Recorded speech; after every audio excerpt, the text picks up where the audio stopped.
Good morning and good afternoon, all of you that are with us today. My name is Sekou Allen, President of InvestTT, and I will be offering just some brief opening remarks at the start of the second webinar, the second episode of the Trinitario Cocoa Webinar Series. I will start with some salutations, recognizing Senator the Honorable Avinash Singh, Minister in the Ministry of Agriculture, Land and Fisheries, His Excellency Peter Cavendish, Ambassador, Delegation of the European Union to Trinidad and Tobago, members of Trinidad and Tobago's Diplomatic Corps, senior officials of the Ministry of Trade and Industry, fellow panelists, of which there are many, and we welcome them today. Of course, ladies and gentlemen, investors, cocoa enthusiasts, all. Very happy to welcome you to episode 2 of the Trinitario Cocoa Webinar Series. As I've said, my name is Sekou Allen, President of InvestTT. I will be offering just some quick opening remarks at the beginning of today's theme for the episode 2, which is Trinidad and Tobago, an international center for cocoa excellence and innovation. Many of you that are here with us today, and I see we're just about 169 or so and building, would have attended episode 1 in February, and we're happy to see you back. We welcome you back, and we're also excited today to welcome our new registrants, new participants, our cocoa entrepreneurs, our enthusiasts from many parts of the world, Latin America, the Caribbean, UK, Europe, and USA. And later on, we'll hear some of the numbers of the registrants that we have with us today. So we're very excited to share all the information and the panelists' representations today with you. We have lots in store. First, we start with some statements from the EU Ambassador and Honorable Ministers, Senator the Honorable Avinash Singh and Senator the Honorable Paula Gopiskun, who sends her regrets, could not be here today, but has sent her recorded statements. And those VIP officials will really be lending that policy support and showing the high level of interest in ensuring that we are successful. Following these, we have an exciting panel discussion on cocoa excellence and innovation, as well as some insightful discussions on the experiences of some of our local female cocoa entrepreneurs. And we look forward to that very avidly. Without further ado, I will hand over to our moderator, Jessie May Ventura, who is a seasoned journalist in Trinidad and Tobago and has been rallying with us throughout this cocoa webinar series, and we thank her for that. Before I go, I do remind you to remain muted, and you will be invited to send in your questions using the Q&A button or place your comments in the chat. So again, we welcome you, we thank you for being here, and I hand you over to Jessie May. Jessie May? Yes, thank you very much, Mr. Elaine, and good morning to everyone who has joined us for this second chapter of the Cocoa Webinar Series hosted by InvestTT. We will be hearing for a few minutes each from our feature presenters this morning.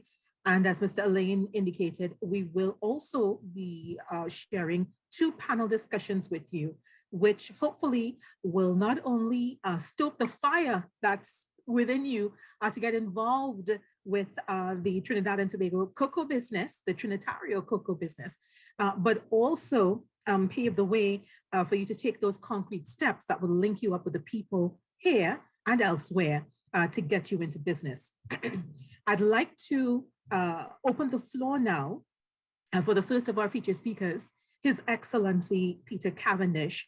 He is the ambassador of the European Union delegation to Trinidad and Tobago. He was accredited to the country in July last year, and since then, he's been working assiduously to strengthen and deepen the already firm relationship that exists between our 2 countries. In the first edition of the Cocoa Webinar Series, he spoke passionately about Trinitario Cocoa, as well as all the opportunities for trade and investment between this country and the EU. And today, we'll hear from him more of those opportunities and how those dreams that you have of linking up with businesses around the world, particularly in the European Union, can be realized. Ambassador, you have the floor. Good morning, good afternoon. Honourable Minister Gopiskun, Honourable Minister Singh, permanent secretaries, members of the diplomatic community, ladies and gentlemen. I'm extremely pleased to be here this afternoon, at the second of our series of the webinars on cocoa. We have to remember that cocoa is a $100 billion market worldwide. And of that $100 billion here in the European Union, we eat about 50% of chocolate. European consumers want quality products. This country produces the world's best cocoa. The production has declined. And of course, the objective is to increase production, increase the knowledge of brands from Trinidad and Tobago in Europe. And it's a win-win situation. We would get the best quality in better quantities, improved quantities, and at the same time, your country's fame in this domain will be reinforced and increased. This is taking place at a particularly interesting time for Trinidad and Tobago. In November 21, we had the European Tropical Rainforest Regulation. This was introduced to stop the destruction of rainforests worldwide, which are under pressure from the cultivation of crops such as soybean, coffee, cocoa, and also the cultivation of cattle and other products. Happily, here in Trinidad and Tobago, 40% of your rainforest has survived. The cocoa here in Trinidad and Tobago is an indigenous part of the rainforest. So for this country to plant cocoa, to bring back some of the historical cocoa estates, it's reforestation, not deforestation. I consider this gives this country a unique market advantage at this point in time. It is reforestation, and it is bringing back the #1 cocoa product in the world to the market. The European Union has maintained a long and strong investment in this country. We've invested in the world's best cocoa research center, fully in collaboration with the local talent, the local authorities. We have established also the world's largest cocoa genome, which is based here, again in Trinidad and Tobago. And in addition, we have invested in Kariri, which is the #1 research institute of its kind in the Caribbean. You'll be hearing more from my esteemed colleagues on those matters later. Happily, at this point in time, given the rainforest regulation to protect rainforests, given the unique cluster of skills, talents, expertise, gene banks that exist in this country, I believe that we have a very, very strong paradigm to grow and develop the industry. The European Union is also investing in other projects to do with land and economic and agricultural diversification. We're also investing in education, which will also have impacts on the capacity locally, as we intend to invest strongly in agriculture and other areas that will help support this agricultural sector. Thank you very much for your attention. I hope to participate throughout this webinar, and I look very much forward to having the feedback from the results of this. Thank you very much. Thank you very much, Your Excellency, for opening the floor on such a powerful note, pointing out that engaging in this particular industry is about giving back to the planet and not necessarily taking away from it. We thank you for those heartening words. And now, ladies and gentlemen, we move to the second of our featured speakers this morning, Senator the Honorable Paula Gopi-Scoon. She is the Minister of Trade and Industry. And she also is the line minister for InvestTT, the host of this webinar series. She is leading the charge towards stimulating domestic and foreign investments while implementing policies to enhance the global competitiveness of this country. And as Mr. Alain would have indicated, Madam Minister is unable to join us physically today, but she did ensure that she left us with her thoughts via this recording.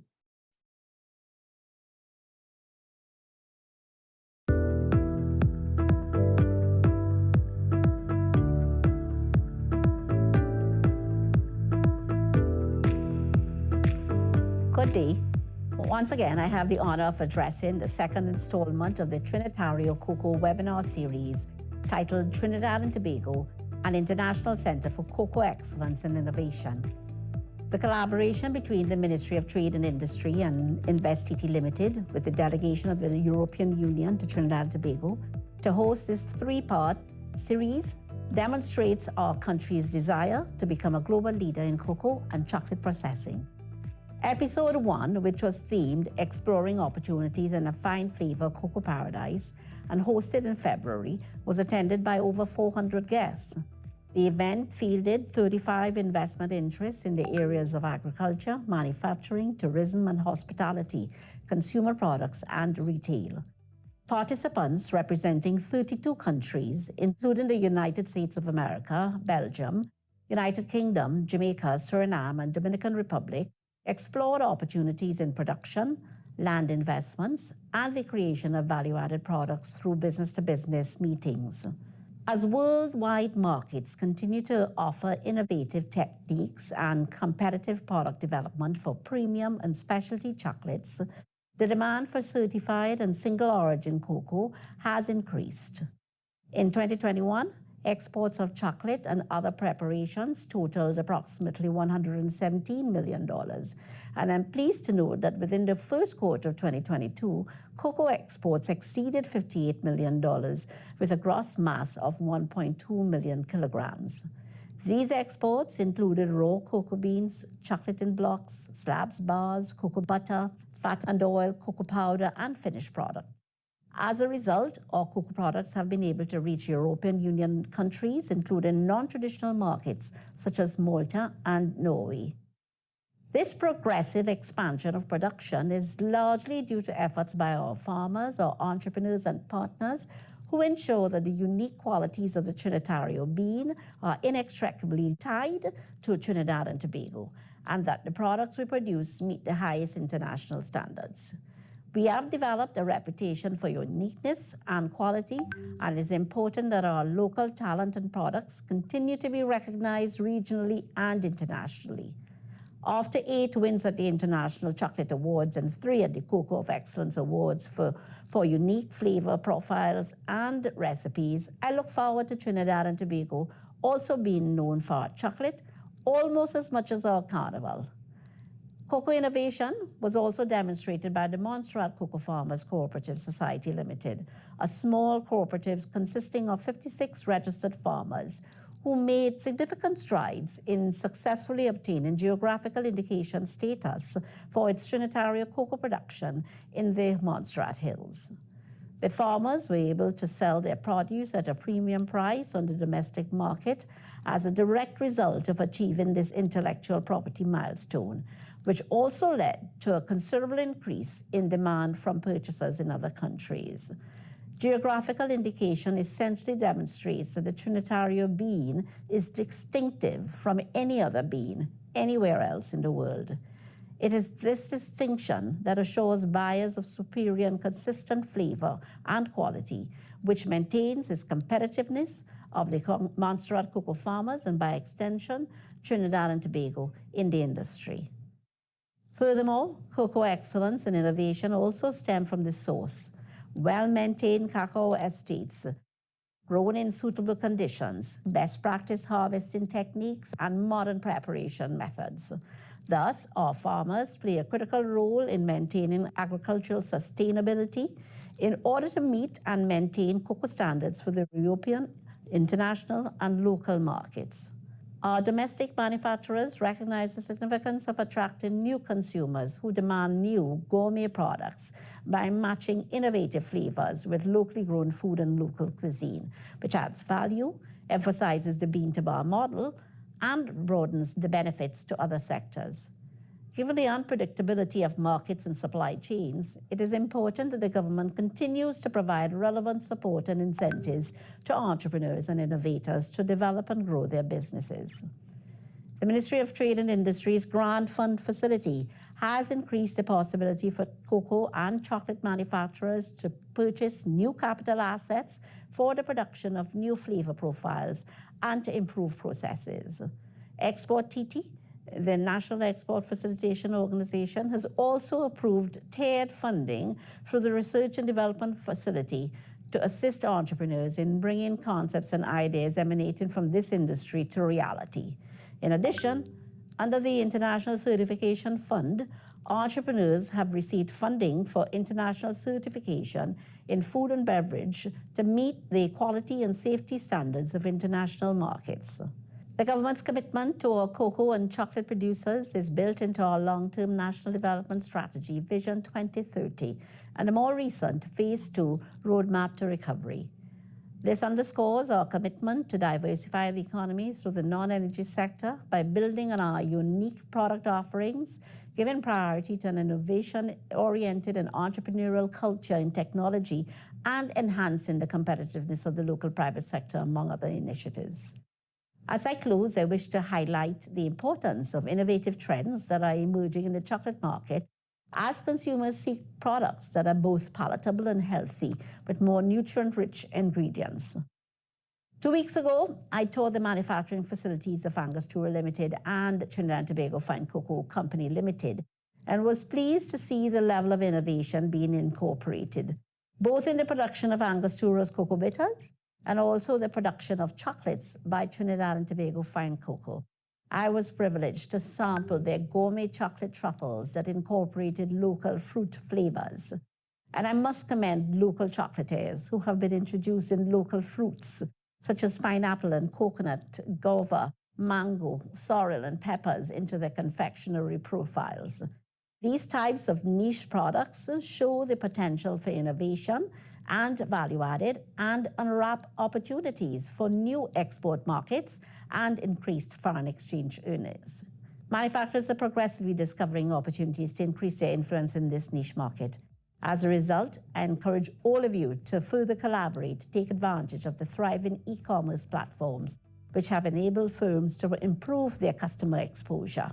I implore discussions from the panel on the exploration and implementation of new techniques and technology to boost production, best practices, product sustainability, proper land use, and the creation of jobs in the agricultural sector, and enhanced target marketing and segmentation.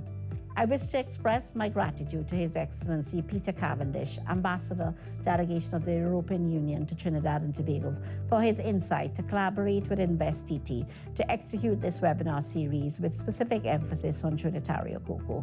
The Ministry of Trade and Industry looks forward to the third installment scheduled for September 2022, which will focus on foreign investor matchmaking opportunities, innovation and technology applications, capacity building and knowledge exchanges. These efforts will ensure that our cocoa sector remains a top priority as the government continues to develop the sector and generate investment opportunities for our fine flavored Trinitario cocoa. I wish you all another successful event. Thank you.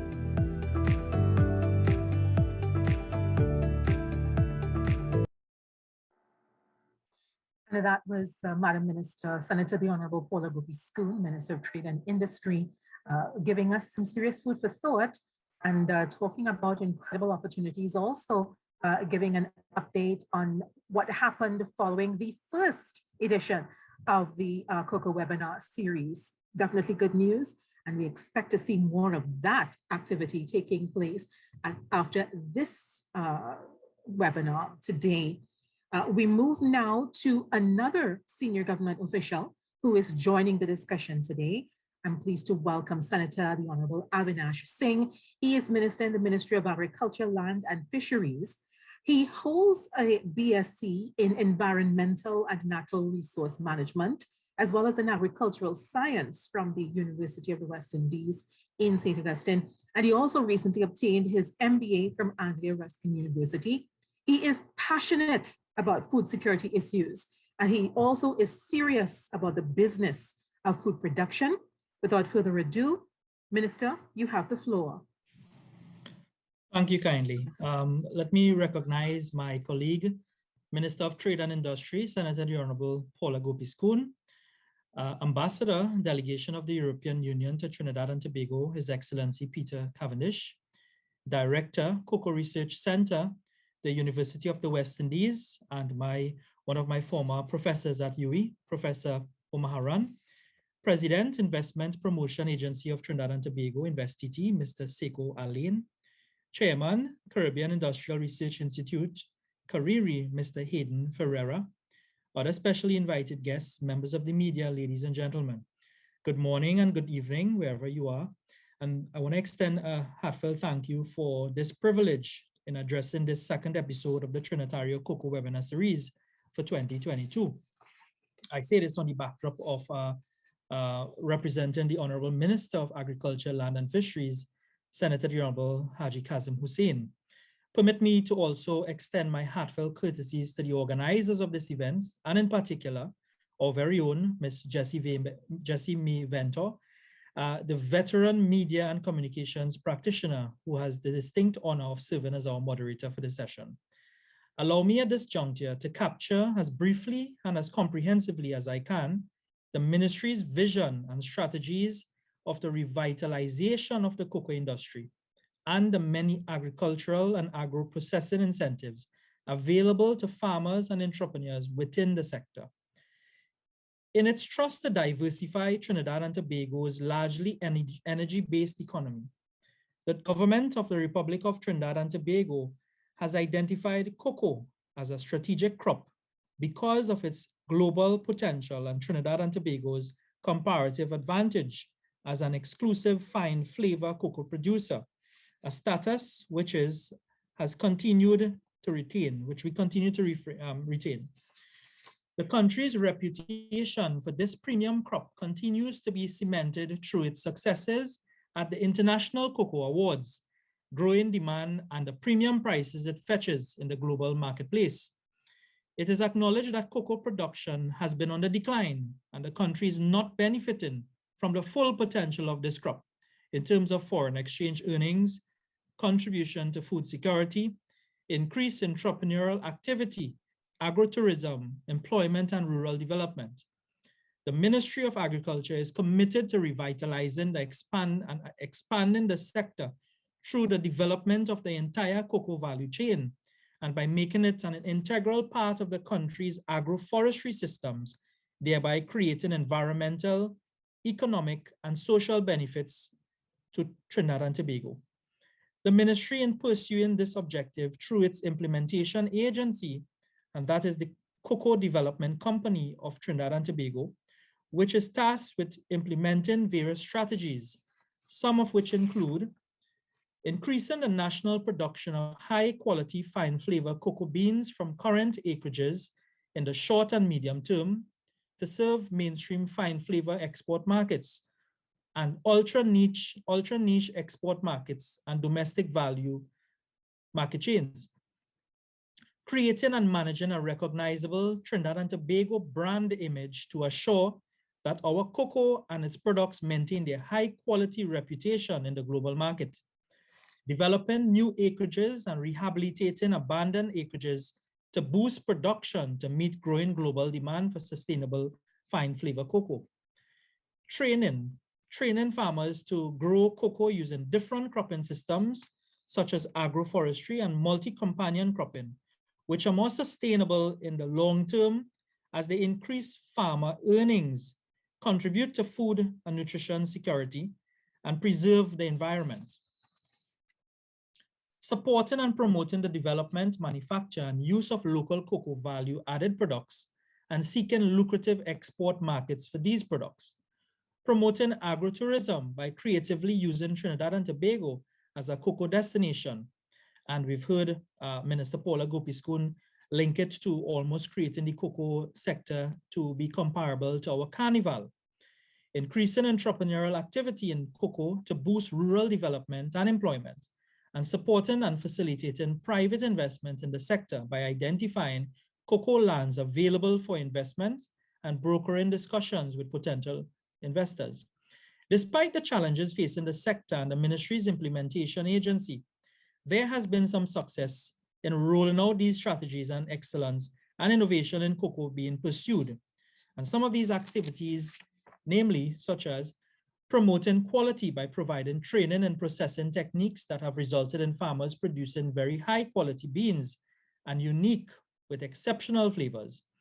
These farmers' achievements have been showcased via the National Cocoa Awards, which led to the country capturing many international awards, and most recently, the additions of the Cocoa of Excellence program in France. These processing techniques have been formalized in a total quality management system for producing fine flavor cocoa, which is being rolled out to more farmers. Promoting quality by creating and registering a quality certification mark with the Intellectual Property Office, and plans have been developed to launch this mark internationally. supporting improvements in production, volume, and yields by executing trials of new fertilizer and fungicides, exploring innovative, non-invasive, and environmentally safe ways to secure cocoa pods from pest damage by conducting trials of a new parrot deterrent device, assisting farmers with efficiency improvements and cost savings by implementing an equipment rental program to encourage farmers to use mechanized pruning, responding to the food safety demands of major export markets through collaboration with the Cocoa Research Center at the University of the West Indies to conduct cadmium research and demonstrate cadmium mitigation techniques on numerous farms across the country, addressing the information needs of stakeholders and improving communication through a collaboration with the Food and Agricultural Organization of the United Nations to develop a digital mark intelligence system for the sector. The ministry is also increasing its focus on providing support to cocoa farmers and entrepreneurs by mobilizing resources to increase the supply of high-quality planting material that are disease-resistant and high-yielding, and to continue its work to develop new varieties, conducting critical research through its research division and in collaboration with the Cocoa Research Center of the University of the West Indies, and ensuring that these research are implemented in the field so that farmers can truly benefit. Providing a range of growth-stimulating incentives to farmers to defray cost in land preparation, soil conservation and amelioration, water conservation, establishment of infrastructure, security, and establishment or expansion of the value-added processing facilities. Details of these latter incentives can be obtained by contacting the Ministry of Agriculture or by visiting our website, that's agriculture.gov.tt. And only last week, we have had the opportunity to grant some 122 grants to the sum of close to 12 million TT dollars. And some of these programs involve farmers moving their production models from farm to table and by extension, agro-processing. So I know some of the participants here this morning have also benefited from this $100,000 grant facility, thereby giving them the opportunity to really earn from their hard work. In fact, converting their cocoa beans into value-added products. All of that system and processing can be put forward in terms of a business proposal to the Ministry of Agriculture, Land and Fisheries, and thereby be granted an additional $100,000 grant funding to expand their business ventures. And these are some of the grants that are outside of the remit of the Ministry of Trade and Industry that the Minister, my colleague, Honorable Paula Gopiskun, had mentioned in her presentation. The Ministry is pleased to partner with the Ministry of Trade and Industry and look forward to deepening the collaboration of our respective implementing agencies, being the Cocoa Development Company of Trinidad and Tobago and InvestTT, as well as all supporting agencies to develop and extract the full potential of this unique cocoa sector. Do have a very insightful and productive panel discussion and question and answer session ahead, and all the best for the remainder of this webinar. Again, I'm very, very happy, pleased, and proud to be part of this discussion and do look forward to full participation. Thank you and God bless. Thank you very much, Minister Singh, for joining us this morning and also for sharing some of that critical information, which I believe our potential investors would have enjoyed hearing coming from your particular ministry in terms of the opportunities and also where to go to get more information and also to get the ball rolling on their potential investments. We are about to head into the panel discussion territory, but before we do that, just as we had in chapter 1 of the webinar series, we also have in today's edition poll questions for you to respond to. And the very first poll question that we have for you: what are your reasons for attending today's Trinitario Cocoa Webinar Series? Are you seeking to purchase, sale, lease, or are you seeking partnership opportunities with European investors or chocolatier or cocoa farmers? Are you seeking technical assistance in terms of business plan and marketing of products and so on? Are you seeking information on funding availability? Do you want to learn more about incentives? Do you want to learn more about the cocoa industry and investment opportunities? Are you interested in pitching to a European investor in episode 3 come September of this year? What is your reason for joining today's webinar? That's our poll question number 1. Just to click the option that speaks to you. And of course, we will be using that information to guide the way forward in terms of the series and also whatever other policy decisions need to be made. Now it's time for us to get into our panel discussion. The first of today, Cocoa Excellence and Innovation in Trinidad and Tobago. On the panel, we have with us the Director of the Cocoa Research Center at the University of the West Indies, Professor Padmanathan Umaharan, and he'll be speaking to the issue of cocoa estate business models. He is responsible, at UE, he's responsible for policy, strategic direction, and governance of the Cocoa Research Center, and he is an expert in plant genetic resources management, genetic analysis, and crop improvement. Also on the panel, we have Tobias Schulze-Franken. He is cluster manager of the Organic Fine Cocoa and a Chocolate Cluster Project. He's going to be focusing on capacity building. He is a project manager and consultant with over 12 years project management experience in the Caribbean, Europe, and South America.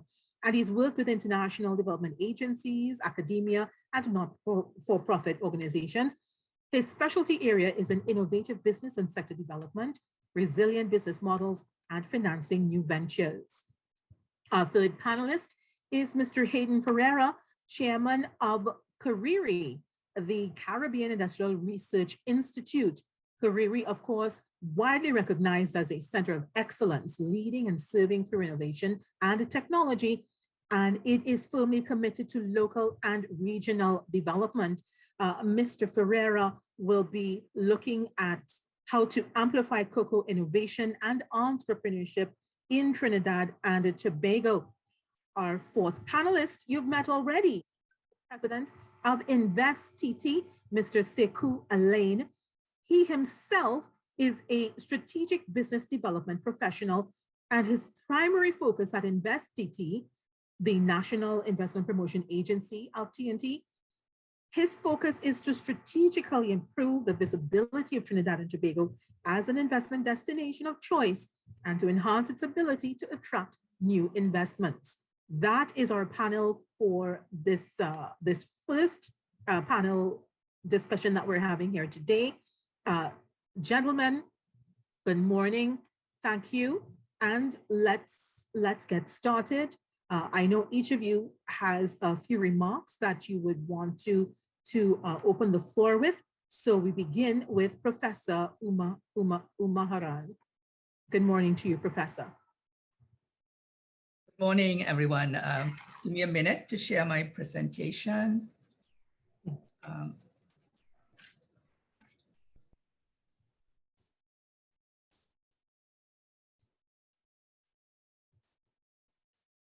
Good morning, everyone. I'm very pleased today to be able to share with you some of my thoughts with regards to the business model. I am not an economist, but I would like to share my thoughts with regard to building a future-proof cocoa estate business model. I'm very pleased to have the two ministers here, as well as the fellow panelists, who will further expand on this topic. Last year, you would have heard about the COP26, where considerable discussion was taking place with regard to climate change, global warming, and the alarming rate at which this is happening. And there was a call for urgent action in this regard. And as we build our niche chocolate industry based on our fine or flavor status, the quality reputation that Trinidad and Tobago has, and the price premium it fetches, is very important that we also look at the sustainability of the industry as we move forward. And that's what we call the triple bottom line. So So you will look at the drivers for sustainability would be economic sustainability, which depends on productivity, the quality and the prices that we fetch in the premium niche markets, as well as environmental factors like climate resilience, net zero carbon, and then social factors, rural livelihoods, food security, and gender integration. So I'm going to talk a little bit about how do you build this thing. So how do you build a business model that is ESG compliant, and we can use it to sort of monetize our agriculture system? So I'm going to talk about 4 different models for building businesses. The first, of course, is a monocultural system where you grow cocoa. It gives you good yields, foreign exchange, it creates employment opportunities, but that's where it stops. Now, building an agroforestry system, which allows, in addition to earning resources and foreign exchange, other environmental services, carbon capture, slope stabilization, flood control, pollination, and so on. So it provides a much more environmental sustainability to the cocoa sector. Now, incorporating food crops, which is what actually happens in Trinidad and Tobago, allows for the opportunity to build on top of that the food security. So cocoa, as you know, it provides food security in many rural communities. It provides income diversification, it provides social stability, and therefore it provides a very sustainable system. Now, if you add to these business models value addition, it creates opportunities for cottage industries and businesses to evolve around the cocoa sector and therefore improve rural livelihoods. So these are some options that are available for investment and monetizing on the sustainability aspect. Now, just with respect to Trinidad and Tobago, what does cocoa mean to Trinidad and Tobago? So if you look at the context, at the moment, we have a very small cocoa sector, about 1,200 farms, but there are about 8,500 to 10,000 dependents on the cocoa sector. The average farm size is about 5 hectares, although there's a lot of variation in the sizes.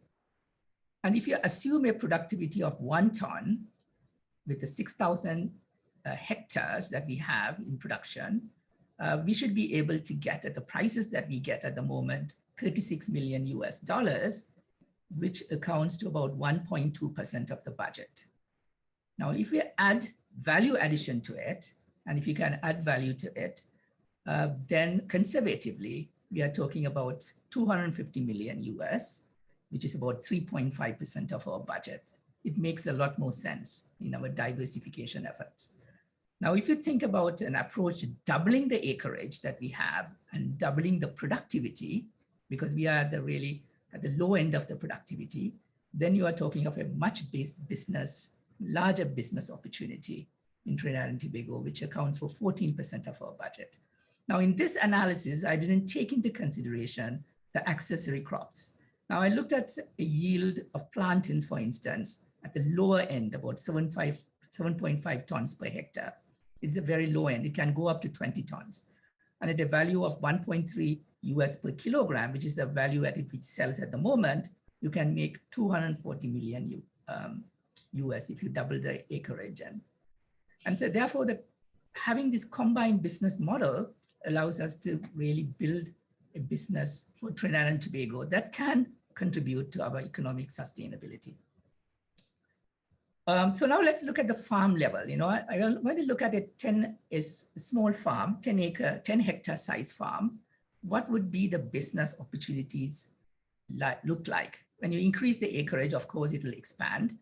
Now, the cost of production itself is governed by a number of factors. The farm model, as I spoke about, whether it's a pure cocoa, agroforestry, or food agroforestry, depends on the size, 2.5 hectares to 800 hectares. The sizes vary a lot. Number of trees per hectare. You can have low density planting or higher density planting. Terrain, with a sloping terrain, your cost of production goes up compared to flat terrains. If you have more risks, then you have risk mitigation costs that have to be applied on top.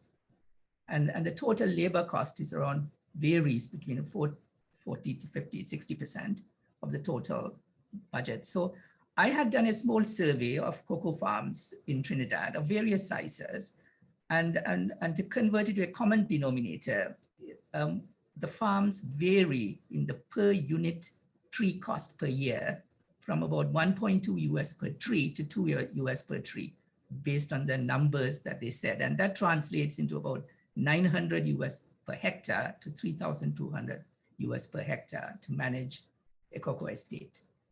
Now, we look at the revenue side of it. There's a number of factors, again, determining the revenue. And most important of it is the variety, how you propagate the variety, the age of the trees. The potential yields can vary from 1 to 3 tons per hectare, and we are at the lower end of the spectrum. And so there's a lot of opportunity to increase productivity and revenues.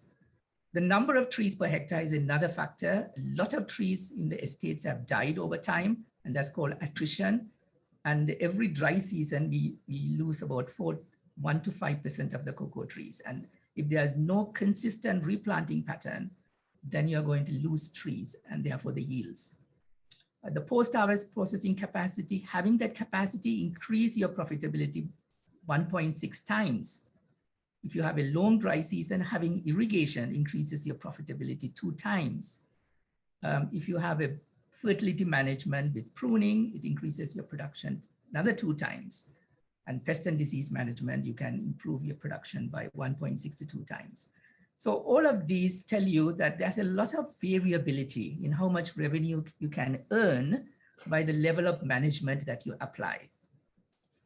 Now I'm going to just give you a general cost of production and revenue picture. And this is a 10-hectare farm. And assuming that it produces 1 ton per hectare, I am estimating with the prices that we fetch, we can get 60,000 US per 10 hectares. And if you increase our productivity to 1.5 tons per hectare, it rises to 90,000 US. And if you include the contribution of accessory crops, which give you another 50,000 US, you are talking about a total of about 110 to 140,000 US revenue as part of the on a 10-hectare farm.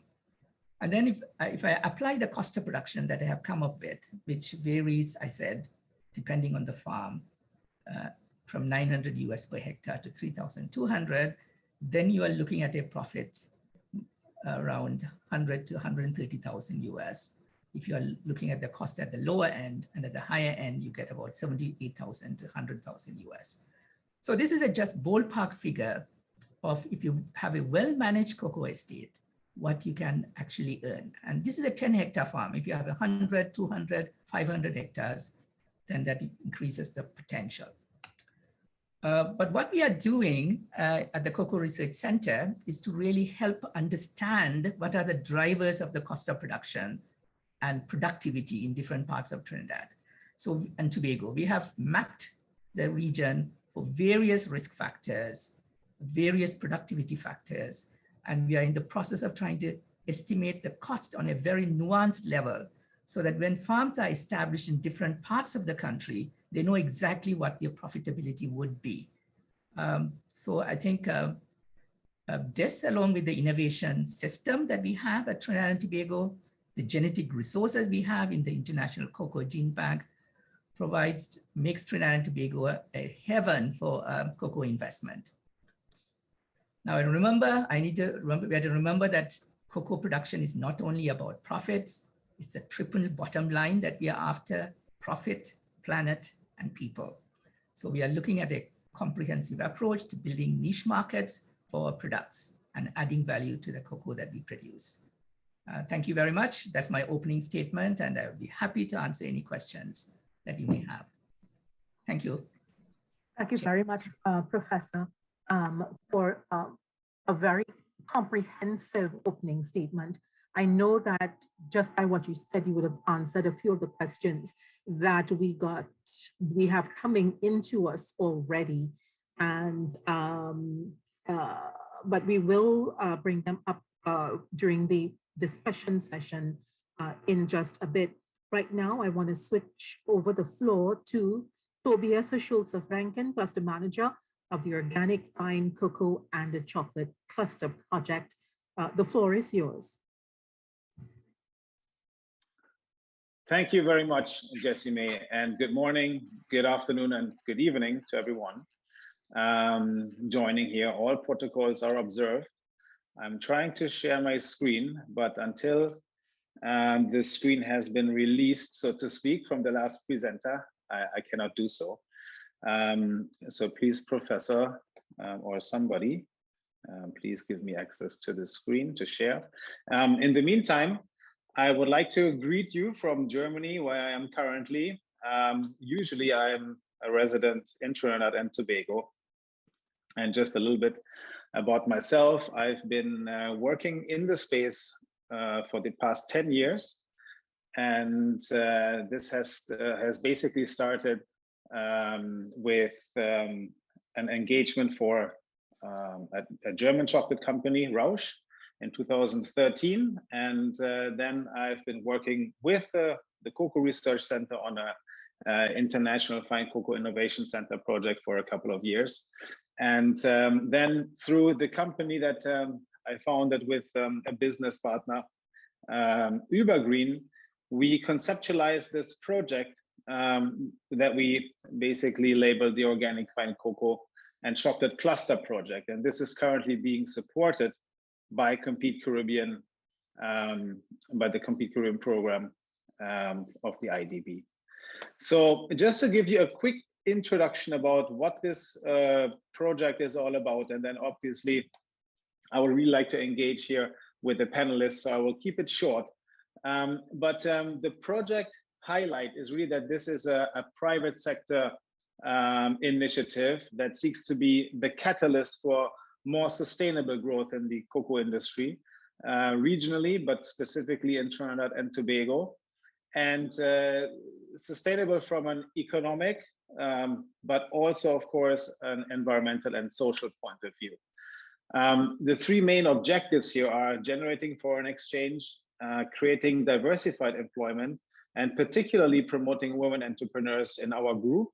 And I'm very happy to see that two of our members are on the next panel. So I'm very curious to hear their story this morning. So the cluster consists of 14 private sector entities. And in total, we employ over 150 people in Trinidad and Tobago and in St. Lucia. And also Export TT is part of the program. So I would not go into much detail here, but we have basically input producers, we have cocoa estates, we have specialized traders, and also a range of processors and chocolate makers as part of the cluster. And we have been working on this initiative for almost a year and a half, more like a year and four months. And we've accomplished quite a bit, which I will just speak about in a little moment. But what is the market opportunity? We sat down about 2.5 years ago, and as Professor Umar Haran, and of course also the presenters earlier mentioned, that there is really a uniqueness of Trinidad and Tobago Trinitario cacao, and also there is a lot of demand for it. But there is an imbalance in terms of the supply and the demand, and really matching these two sides is what this cluster seeks to address. We've also noticed that there is a growth in demand for certified organic food worldwide, but in particular in the European Union. And there are trends in the global chocolate market, which among others are a gravitation towards premium, healthy, sustainable and clean products. And the emphasis on quality and traceability has really popped out. And this is in essence, what we are seeking to address with this project. We are planning to use a blockchain digital solution for traceability. And we are in the early stage of developing this together with the Cocoa Research Center. What is the strategy that we are pursuing? Of course, we need to increase the cocoa bean production and enhance the quality in order to satisfy the demand and the buyers' needs in those target markets. We also seek to design and implement impactful marketing and social media campaigns And among those are digital storytelling campaigns that we're currently executing with a consultant that is in Trinidad and Tobago currently, building capacity among the cluster members to tell their own stories through the use of social media, particularly Facebook, Instagram, and other social media channels. And then we are targeting these markets that are lucrative, particularly in North America and Europe, as I mentioned, certified organic, and the more sophisticated ethical consumer. There are 5 project components, and I will not go into much detail, but I'll be happy to answer any questions later, that are basically aligned along the value chain, starting with field productivity and bean quality, through certifications and registrations in export markets, market and client development, packaging and distribution, and value chain transformation through digital traceability. One example that I wanted to mention here today, which some of you who live in Trinidad and Tobago may have seen on the shelf, is Ubergreen's CBD chocolate, which is really a collaboration between one of our producers, the San Antonio estate in Vancouver, Cocoa Bell, one of the finest chocolate makers in Trinidad and Tobago, and a pioneer who we're very happy to be part of the cluster. Ubergreen, as well as in the very near future, Cocoa Republic, with their airport kiosk, where we plan to offer various products from the cluster members in Piaco, which should be launched next month. And concluding now, what we are looking for are various industry stakeholders around the world to scale the operations in TNT. We are working on building organic cocoa nurseries to supply our farmers, that way to preserve the heirloom cocoa varieties that are existing on those older estates. We want to continue training cluster and non-cluster farmers in field and post-harvest practices, which has already taken place over the last year or so. We are looking to invest into solar drying solutions, and certainly supply consistently high quality cocoa and chocolates to our customers worldwide. So I want to thank you, and I look forward to your questions. And please feel free to contact me anytime after this webinar. Thank you. Thank you very much, Tobias Franken. And I know that there are people who would definitely want to get in touch with you to tap into more of your expertise in making those critical connections. We are moving along to our third panelist, and he is chairman of the board of directors at Cariri, the Caribbean Industrial Research Institute, Hayden Ferreira. Mr. Ferreira, the floor is yours. Thank you very much, moderator. All protocols observed. I would like to give a little bit of an insight into Cariri, and in particular, the one aspect of it, one part of it, the CD, which was built a few years ago. Cariri was established in 1970 by the Trinidad government, and in consultation and support from the UNDP and UNIDO. An act of parliament in 1971 formalized it. Initially, the services perceived and provided for many years were analytical testing, which is what Cariri is very well known for, and some engineering development, particularly at the time in consultation and work with the University of the West Indies. In 2014, we expanded Cariri with the building and establishment of what we call the CD, Center for Enterprise Development. This I will discuss later, and it's really the part of my presentation that I want individuals who are present to take away. So for 50 plus years, Cariri has existed. We were set up to be a Caribbean entity, and we have operated in about 30 plus countries over the years. Currently, we have about 3,000 clients, active clients, and provide 12 labs. And this is not the CD, this is the original Kariri offering. Currently, though, there are three projects that I'd like to be aware of. Tells a bit of the range that we are able to operate with at Kariri. And two of these actually focus particularly on the CD. The first one you would have likely heard about is a significant project funded by the EU and the IDB to the extent of approximately $10 million US. And it's called Shaping the Future of Innovation. And that word innovation is going to come back up as I go through this more and more. It's focused particularly on established businesses, not exclusively, but particularly. The second one is a totally different project called Democratization of Innovation in the Americas, DIA. The focus of this is completely different, and it is on disadvantaged youth in the 60 to 30-year age group. And again, the focus is on innovation. And it's interesting because it's not the typical market that you think of for what we do.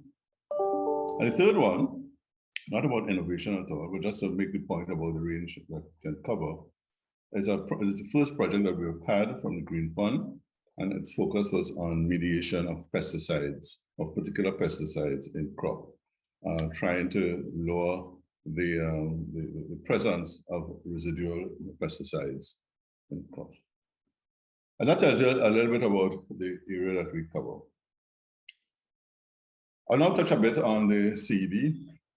And as its name implies, it's born out of a need some years ago to encourage commercial activity through developing of businesses that provide products and services, targeting the single enterprise level.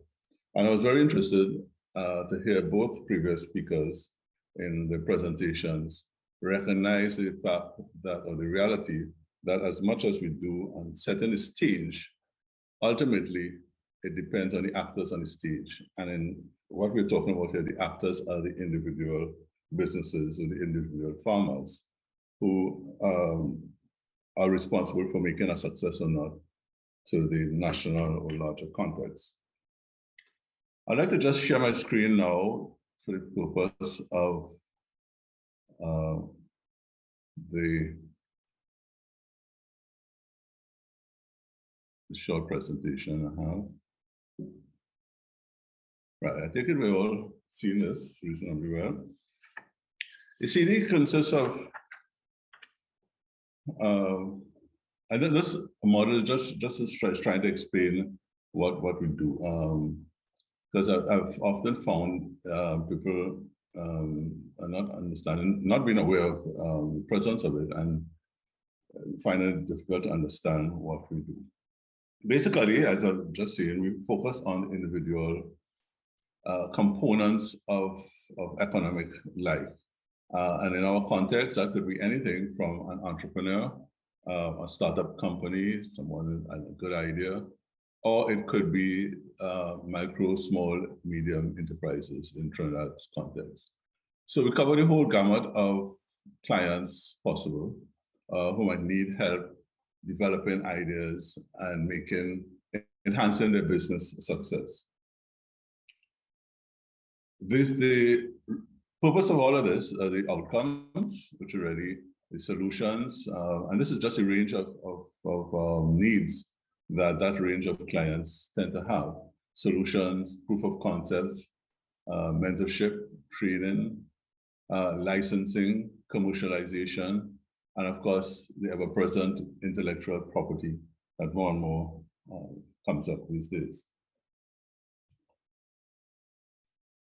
In addition to this, we also offer services, because in addition to IP being very pervasive across many things, the other one that is quite pervasive as well as ICT. So in the middle here is really what the CD does, what it offers. Sorry about that. What it offers. And the two extremes are ICT and IP advisory services. And I present these at the two ends, really just because of their pervasive nature. The IP advisory services, we're proud to say, we offer in an association with the IP office, who we have a very close relationship with and who support a lot of what we do. ICT we do on our own, and these are various offerings in developing of special programs and so on that our clients might need. The core of what we do that relates to innovation, though, is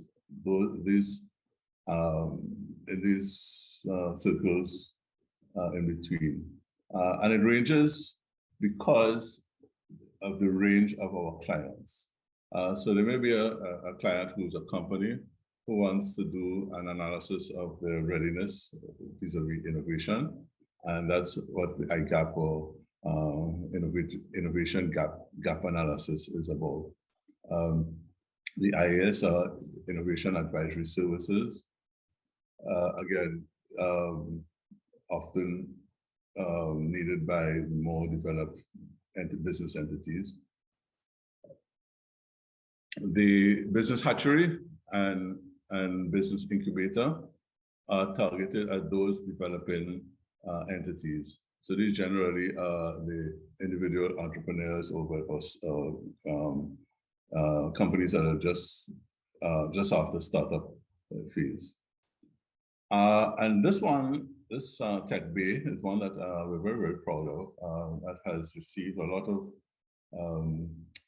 use by our clients. Basically, this is a series of technology-based, physical bays, in which we have equipment. And they serve a number of purposes. Sometimes the purpose is to facilitate manufacturing development by a client, a particular product. And the products range from the processing of milk on one hand to the processing of agricultural product on the other hand, and everything in between. So it aids that development route initial. But we also do with it contract manufacturing. So if the company or the individual sees or wants to test a market, but wants product to do that, these tech bays facilitate that. And they facilitate it in two ways, basically.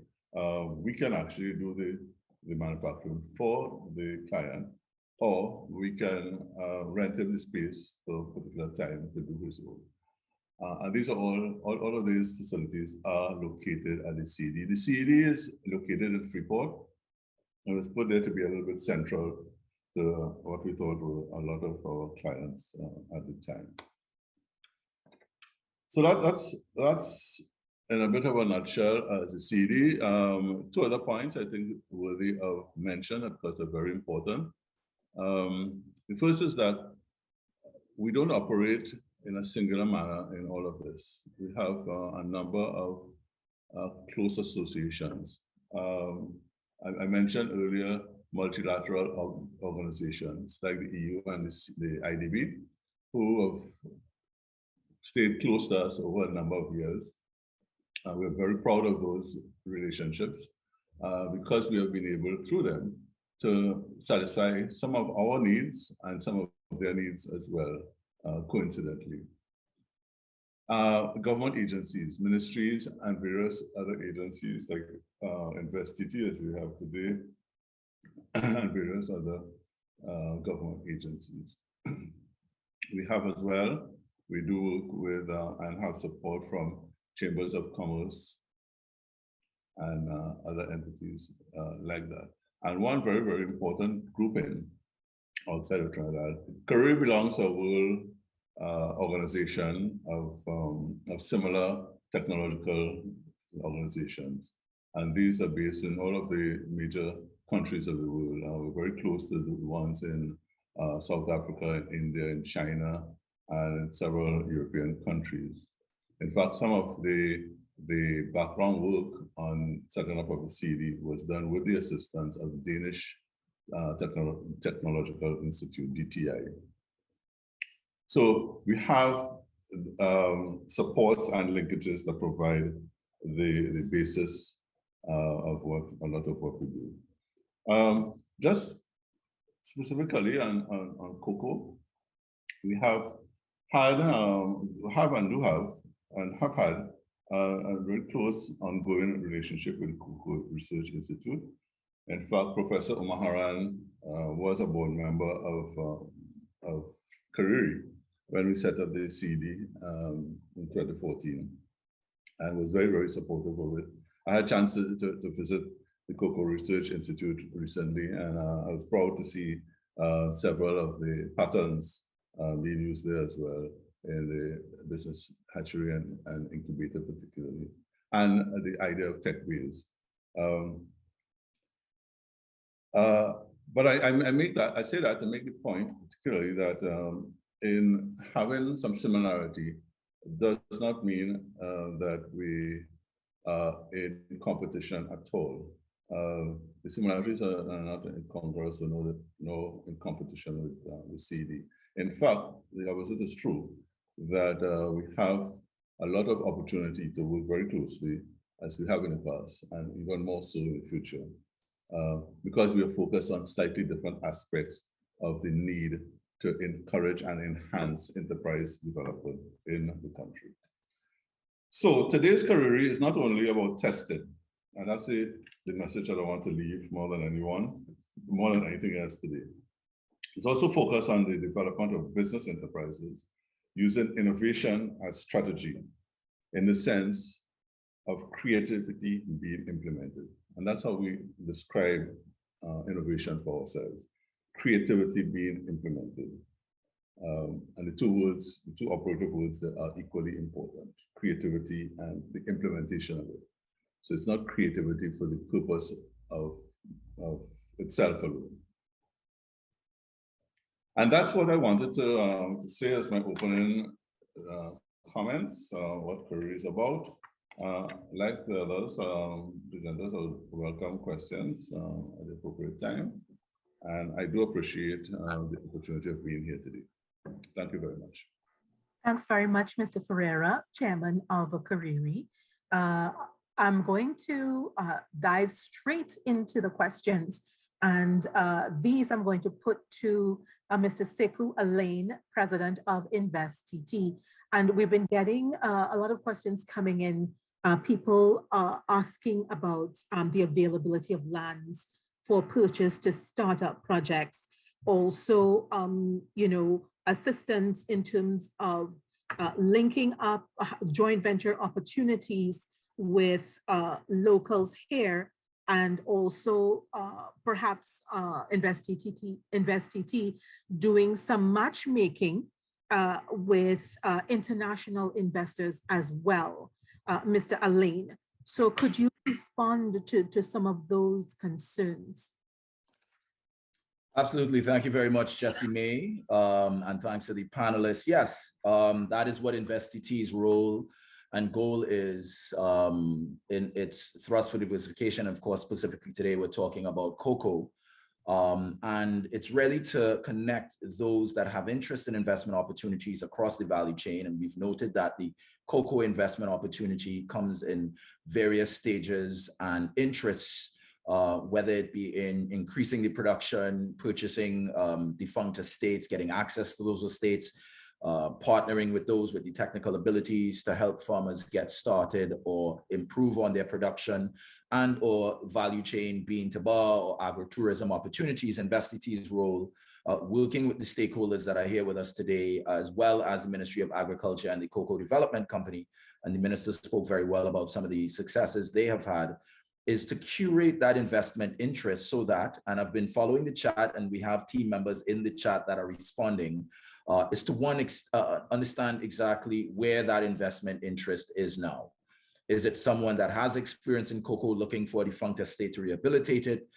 There are those that we are facilitating and we're seeing in the chat that have defunct estates within their families or family histories that they would like to get started on again.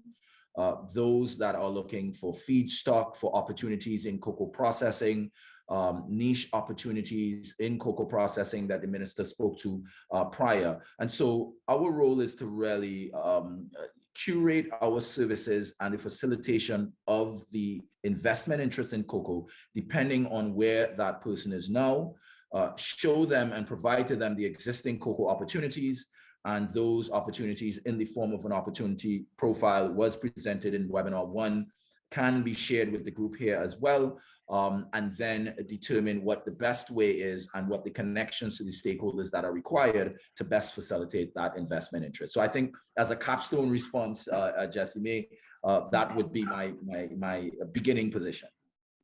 We have something a little more specific, again, looking investment and incentives and so on. Is there a link between the Moruga Food Processing Factory Shell project and the Cocoa Processing Development projects? Can you speak to that, or would I need to direct that to perhaps Professor Uma?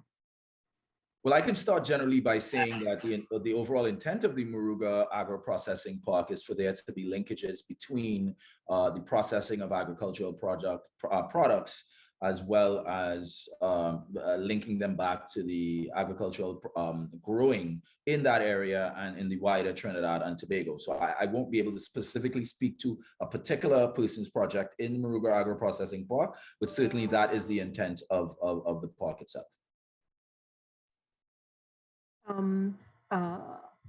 Is there anyone else on the panel who wishes to respond to this question before I go on? Because one of the other things that kept propping up in the questions coming up in the chat is the issue of organic production and being environmentally sensitive and ensuring that the quality product that's produced is done so without relying too heavily on chemicals and fertilizers, artificial fertilizers, and so on and so forth. I believe I should probably direct that to Professor Uma. Professor?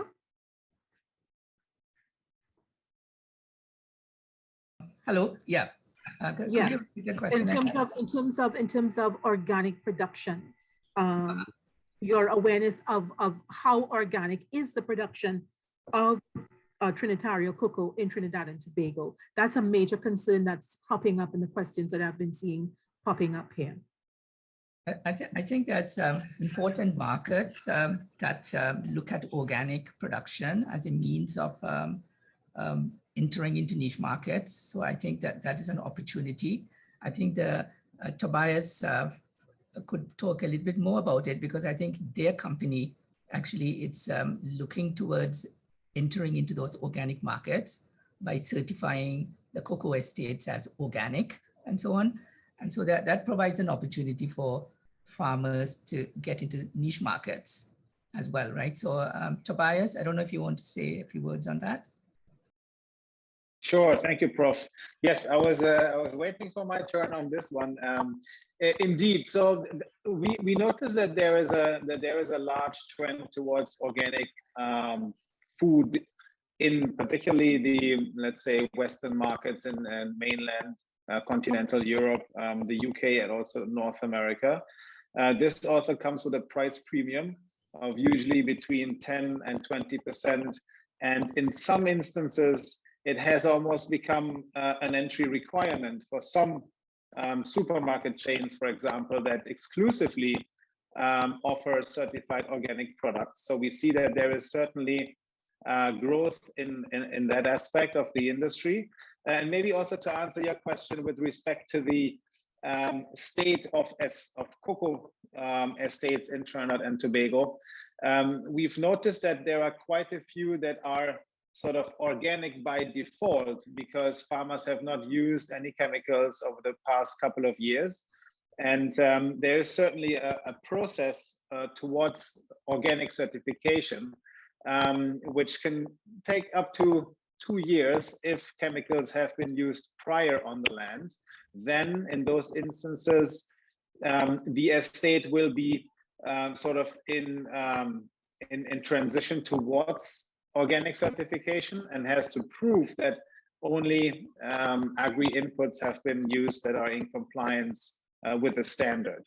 But for those estates that have not applied any chemicals over the past 2 years, those can basically become certified almost immediately when the inspector of the certification body visits the farm, and when the organic management plan, which is about a 5-page document that is specific to the farm, what is cultivated, the acreage of each crop, as well as any, let's say, neighboring sources of potential contamination have been identified.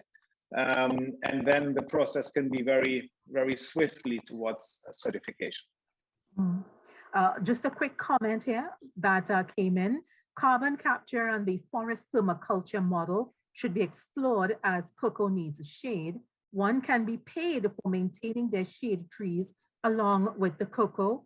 And I guess that's something, Professor Uma and Tobias, that you all would have, considered and possibly advise. We have a question here. I'm going to put this to Sekou Alain from InvestET. There are people who have estates that they want to revitalize, but the question of labor, that's a major issue for them.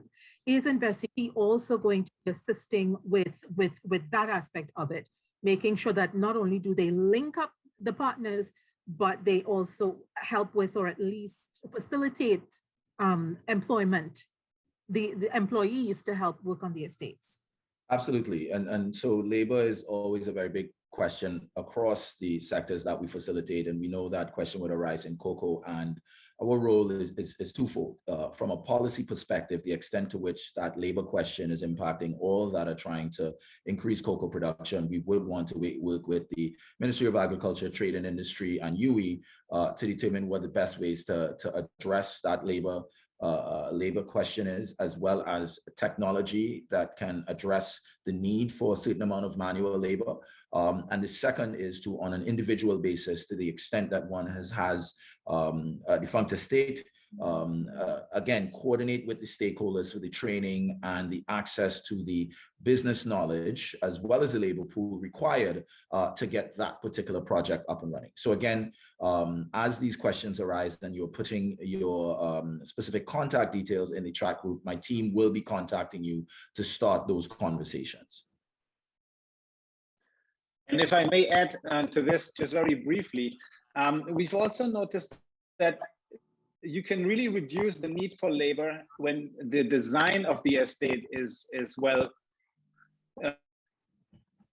thought of. And I think Professor can speak to that as well, that designing the estate from the start properly and sort of considering external and internal factors like topography, like soil, is really important. And one other maybe comment with respect to a question that I get a lot, why we are not using more of the Venezuelan migrant labor that is available. And I just wanted to comment that even though there appears to be, almost excess supply of labor, there are certain challenges with this particular potential solution. A lot of Venezuelans, from what I understood, have not the ability to get around, so they rely on transportation. Unless you can offer them, for example, a place to stay on the land. Then there is, of course, the language barrier. But in some cases, we have made some really positive experiences as well. That some of the Venezuelan migrants are already trained in agriculture, but I just want to emphasize that it's really important to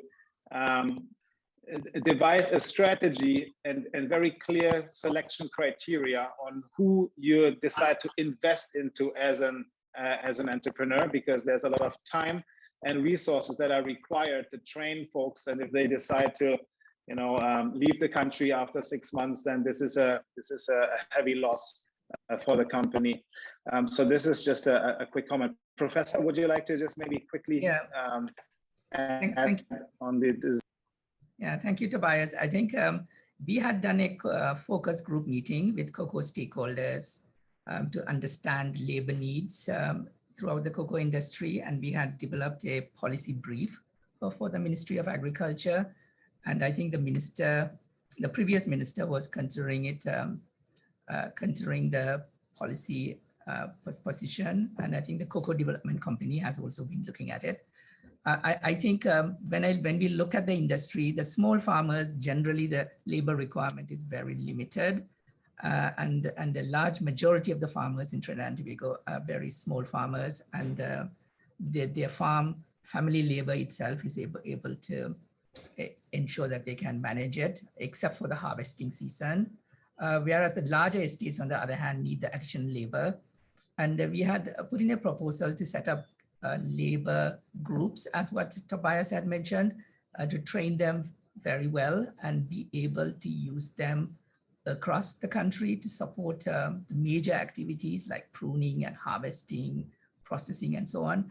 And that has worked really well in many other countries. We have looked at the how they do it in countries like Ecuador, and it works really well.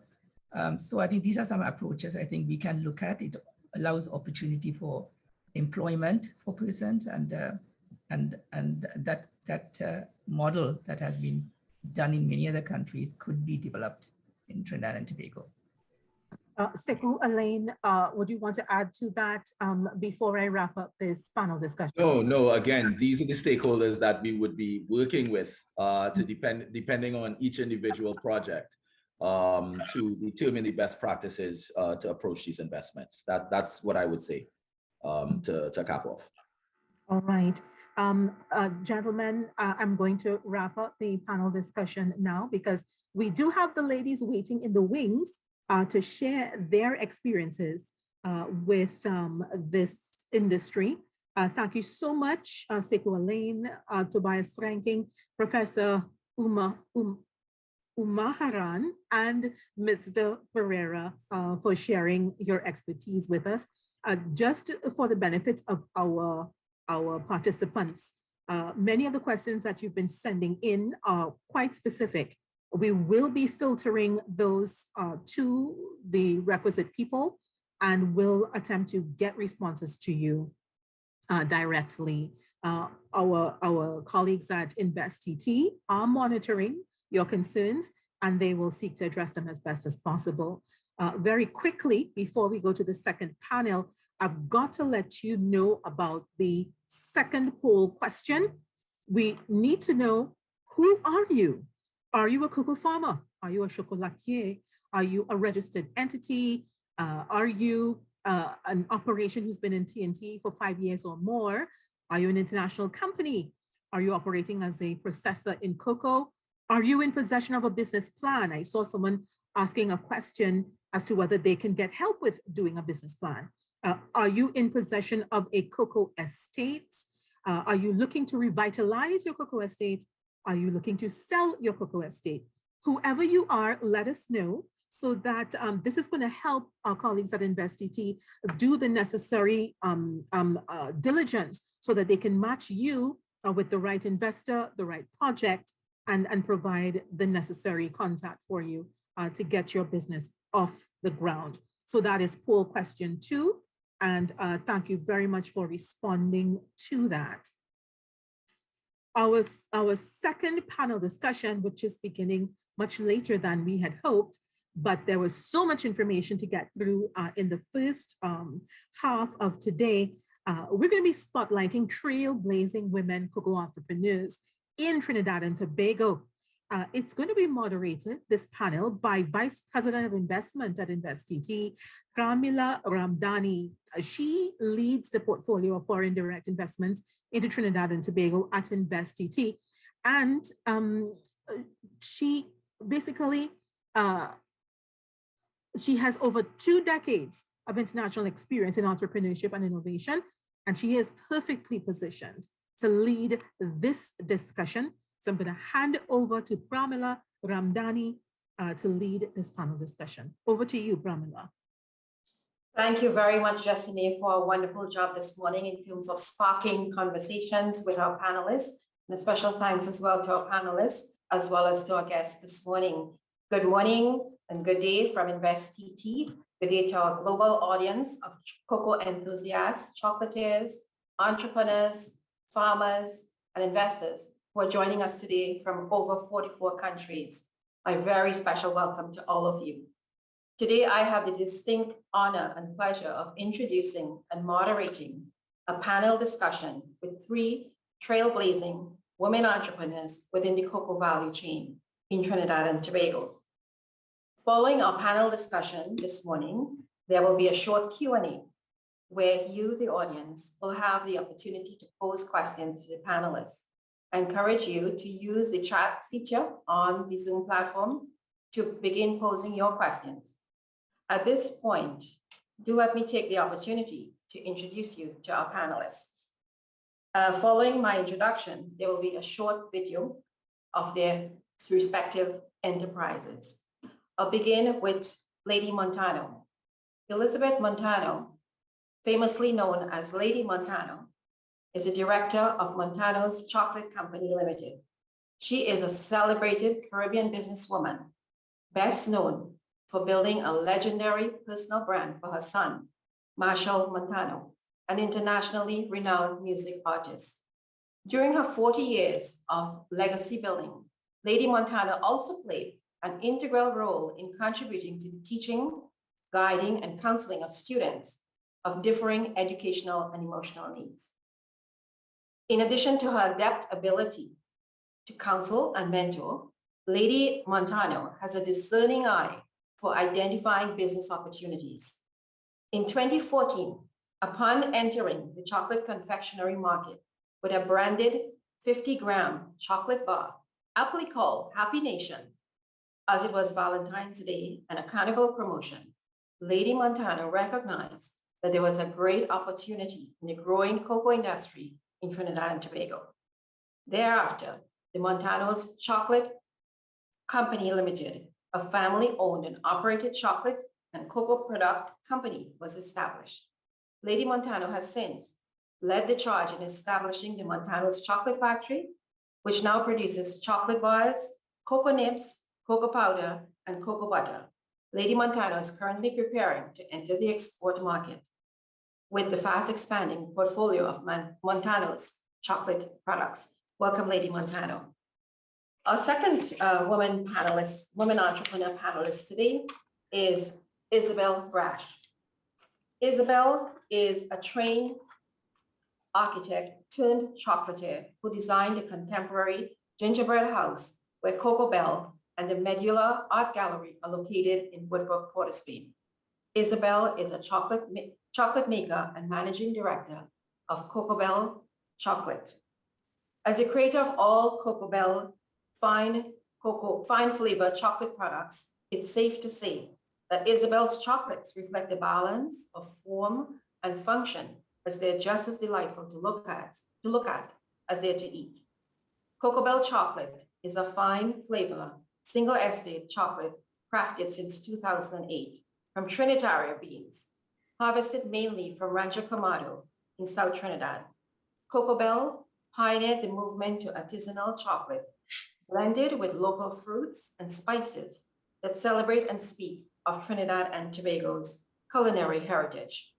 Cocoa Bell makes about 50 different chocolate products, including truffles, barks, draggies, and bars. Local fruits such as pineapple, mango, or guava, and condiments and spices are processed and fused into the Cocoa Bell kitchen to ensure that the confections are true to taste and authentic. Welcome, Isabel. Our third panelist today is Nikita Nath. Nikita is the director and bean-to-bar chocolate maker at Autonilla Estates. Nikita is not only a chocolate maker, she's an entrepreneur, a tour guide, a consultant who manages the tour and chocolate aspects of her family business in Trinidad and Tobago, the Autonilla Great House. Nikita studied biotechnology at the University of Edinburgh, and her dream was always to work in cocoa research, to combine two of her favorite things, science and chocolate. She returned to the family business due to her love for the Autonilla estate and the promise of realizing the estate's inherent agricultural and tourism potential. Under her direction, Autonilla then diversified into cocoa bean production and export value-added products in the form of artisanal chocolate production, estate tours, and chocolate making workshops. Autonilla chocolates can now be found in London, Japan, as well as in Trinidad. And the Autonilla's bean-to-bar tours are now a firmly established historical an educational experience in the local tourism landscape in Trinidad and Tobago. I would now, before I begin the discussion with our women today, I would now turn to our videos that would highlight some of their enterprises and give you a visual experience of their enterprises.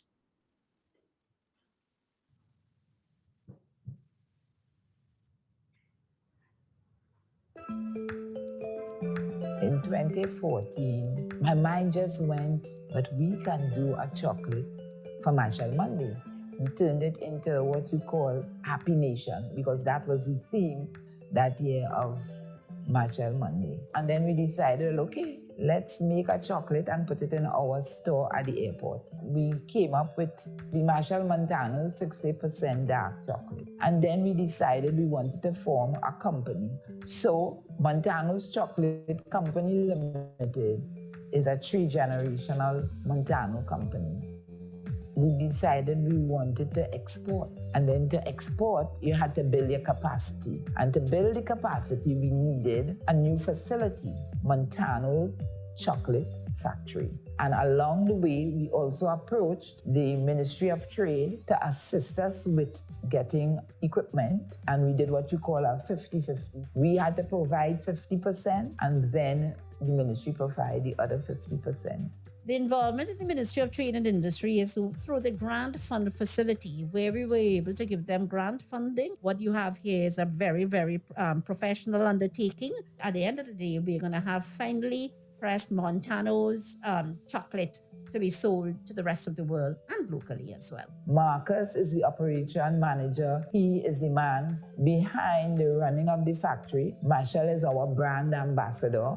We have been fortunate to use the pandemic time to advance and to develop our product. Cocoa nibs, cocoa butter, cocoa powder, and we hope really to expand to the overseas market. We have been working closely with Montano's Chocolate Company Limited for about 2 years to build their export knowledge and capacity as they ventured into their export journey. Montano's has also participated in many in-person buyers missions, pre-pandemic of course, and virtual trade missions that we have hosted. Cocoa has been a part of our history for many decades, and I hope with this effort it continues to be a part of our future. We are going to empower individuals, build communities, and in the long term, assist with building the national economy.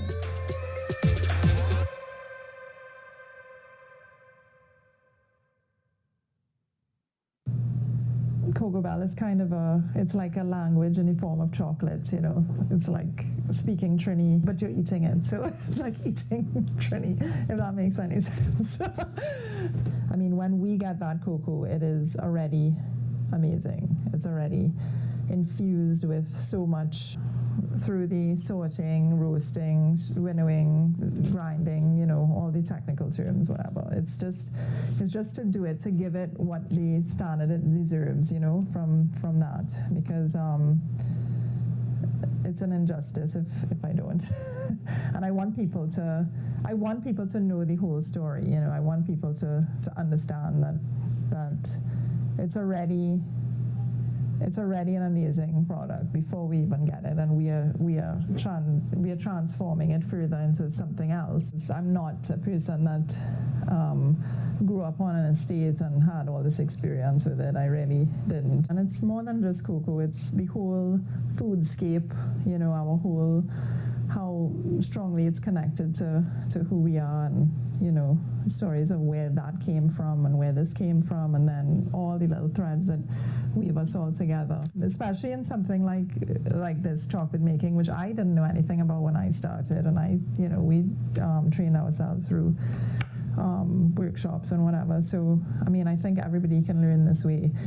We may not all be artistic, we may not all be creative in that sense, but some of us might be detail-oriented with how things are packed, or might have a different view.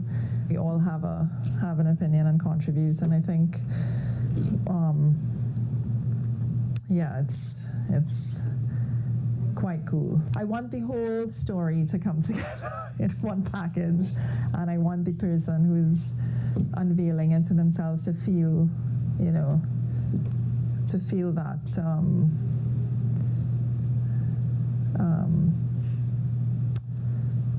what's the word I'm looking for? It's a feeling, it's not a word. So, yeah, so it's like tasting and you're going on a journey. So that's what I want. I want to transport people with the product, for sure. Yeah, so.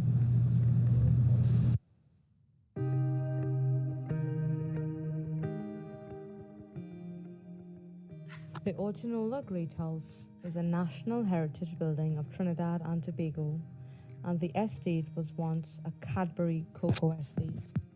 At Ortinola, not only are we lucky enough to have the historic Great House, we also have historical records, photos, and ancient cocoa trees deep within the estate boundaries. The business started not as a business, but as a space for a family to have a pony for their daughter. They found an abandoned great house and had the vision to restore the building and the space as an event venue. Over 2.5 years, the building was restored, preserving much of the original wood, and 18 years later, it is still a thriving business driven by the passion and dedication by our family who owns it. In 2012, our family was finally ready to move forward and establish our long-awaited cocoa dreams. We planted many Trinitario cocoa trees over 7 acres and began to experiment into making chocolate. Our first bar was produced in 2015 after many trials and of course errors. Our local bars are now firmly established in the local market and boast ADDI award-winning packaging. Our packaging is locally designed and printed as we are passionate about supporting local. Our carefully fermented and dried cocoa beans have been as far as Japan and even at Harrods in London during a recent collaboration with another fine cocoa company, TT Fine Cocoa Company. The Ortinola Great House offer tours for guests to experience the mesmerizing journey of cocoa from tree to bean. And after a small focus group in early 2017, chocolate making was also introduced to portray the journey of cocoa from bean to bar.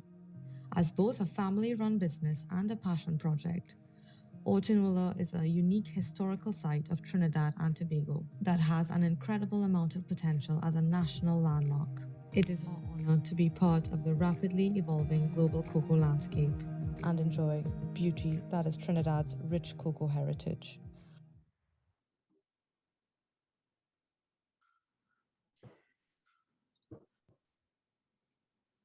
Thank you, everyone. Thank you for those inspirational videos.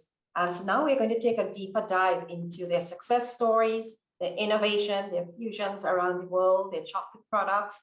And we'll begin with Lady Montano. I'm going to share with you one question. I'd like your responses from the three of you. Can you each briefly describe or share with us your startup and growth journey of your cocoa enterprise? What would you say were your key success factors? Lady Montano? Good morning, welcome, all protocols observed. It is a pleasure to join such rich, in a rich company. But my business, I want to start that this is not our core competency. Our business is entertainment, but we came into our interest by deciding we wanted to diversify. And in doing so, I always like to, as a teacher, I always like to give my top 10 in everything. So I'll give you my top 10 success factors that I feel that have contributed to where we are today.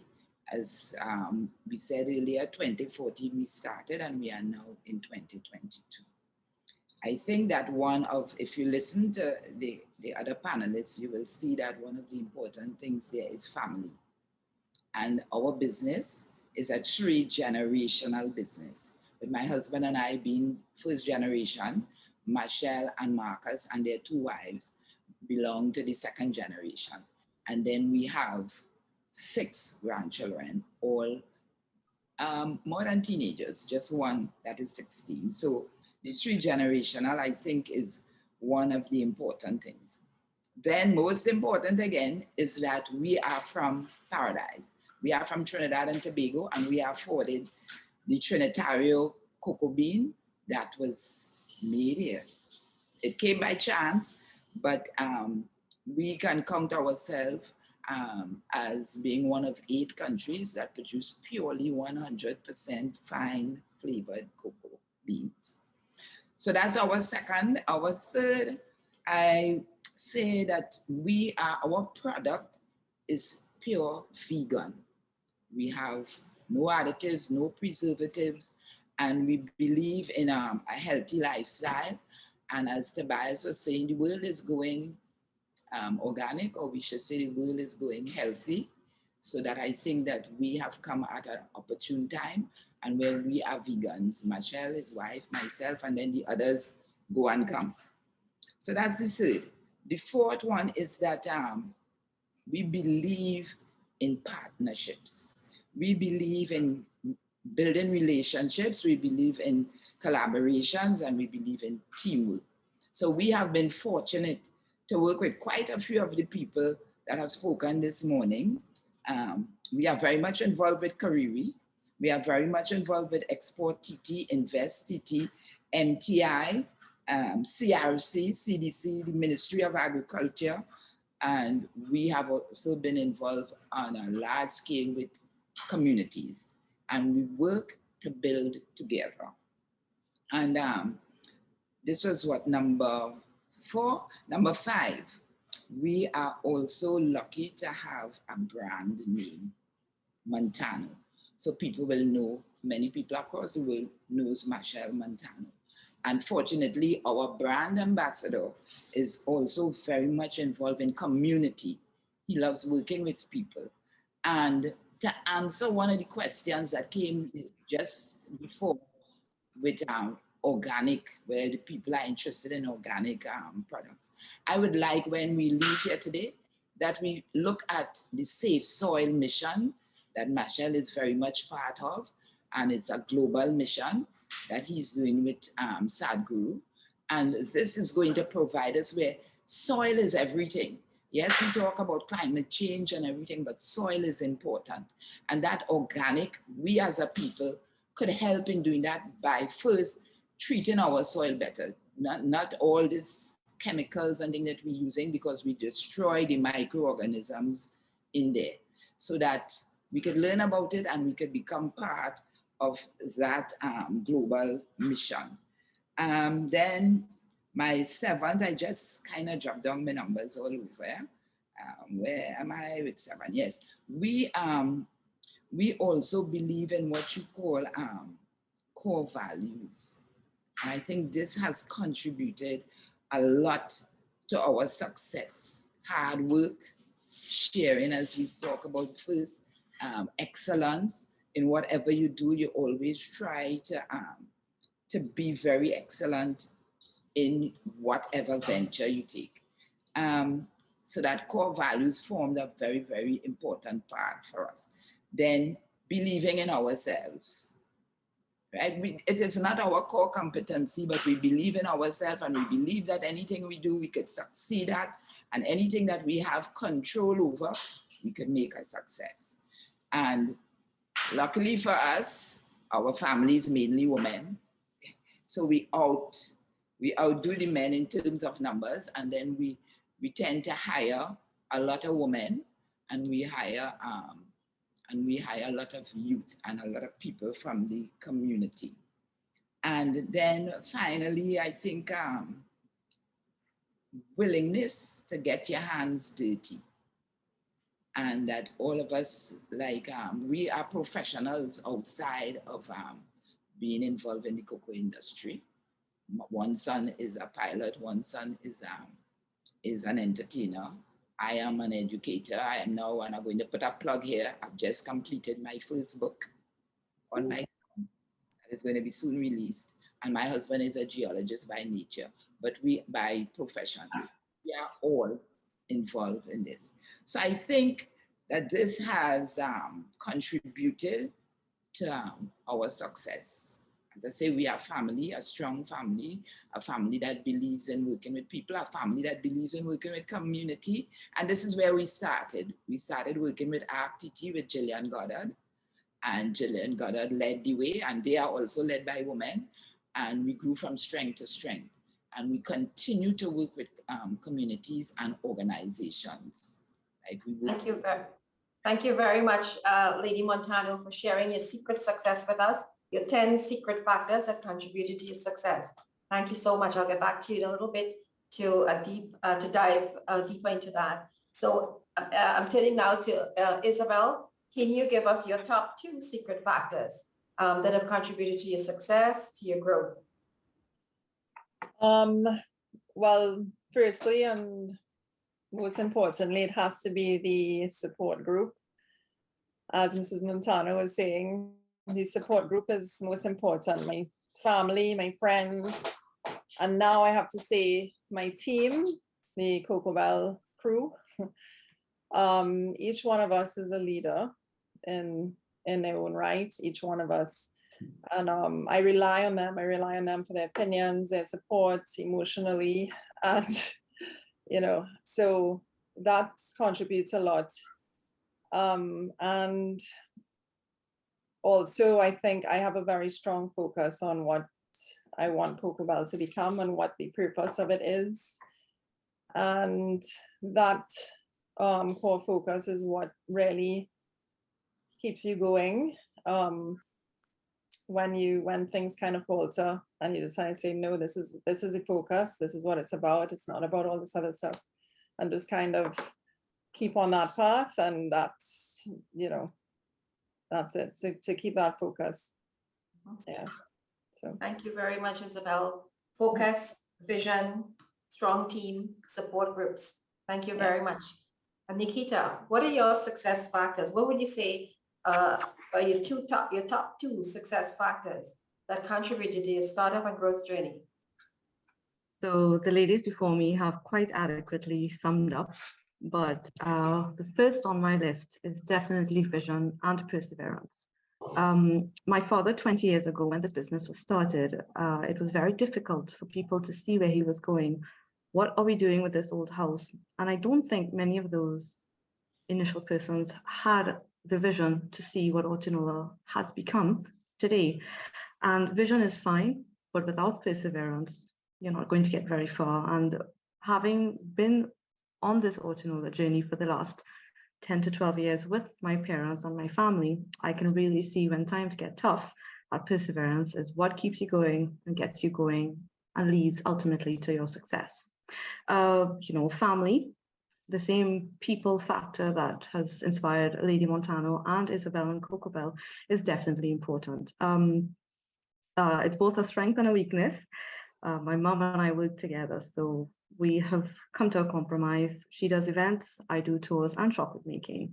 And that shared purpose, that common goal has really, really been something special to work with. I mean, we are, job security is pretty much assured. The joy of working with family and the passion behind it all is something that's very rewarding to work with. And I know we said top 2, but 3 are good spreadsheets, business sense.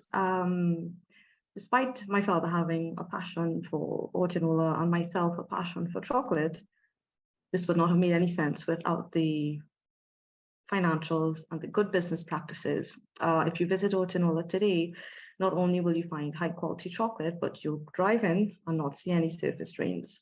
What does it have to do? You do something and you do it well. And that good business sense, that passion to do something really well is what has really been a key to our success. And that's something to be proud of, as well as being a good business model. Thank you all for sharing your inspirational success factors in your journey. Let's turn to another question, the flip side of that equation. As a woman entrepreneur, and we know this, whether you're a cocoa entrepreneur or you are an entrepreneur in the tech space, as a woman entrepreneur, we share many daunting challenges. This question may take about a day for you all to answer with your stories, but I'm going to ask you to summarize it in a minute each. Share with us a daunting moment in your cocoa entrepreneurial journey, a failure perhaps, and how did you overcome that failure via innovation, whether it's in your products or your services? Lady Montano. You're on mute, Lady Montano. Yeah, well, our problem that we have encountered is mainly entry barriers. Like if you want to go, let's say foreign, there are so many different requirements that what is called for in the United States may not be in Europe, and then you have Spanish and different things. And I think this was our problem, and you had to go 100 places. And I think that we came up, I think it is the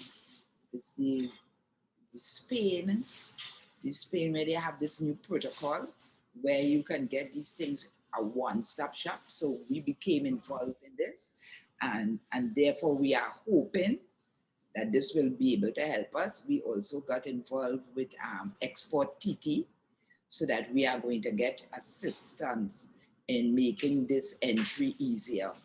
And we have done so too through all the different missions we went on, virtual and in person.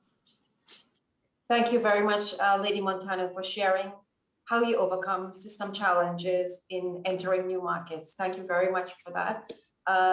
Isabel, can you share with us that daunting moment where perhaps there was a failure, and how did you overcome it through innovation?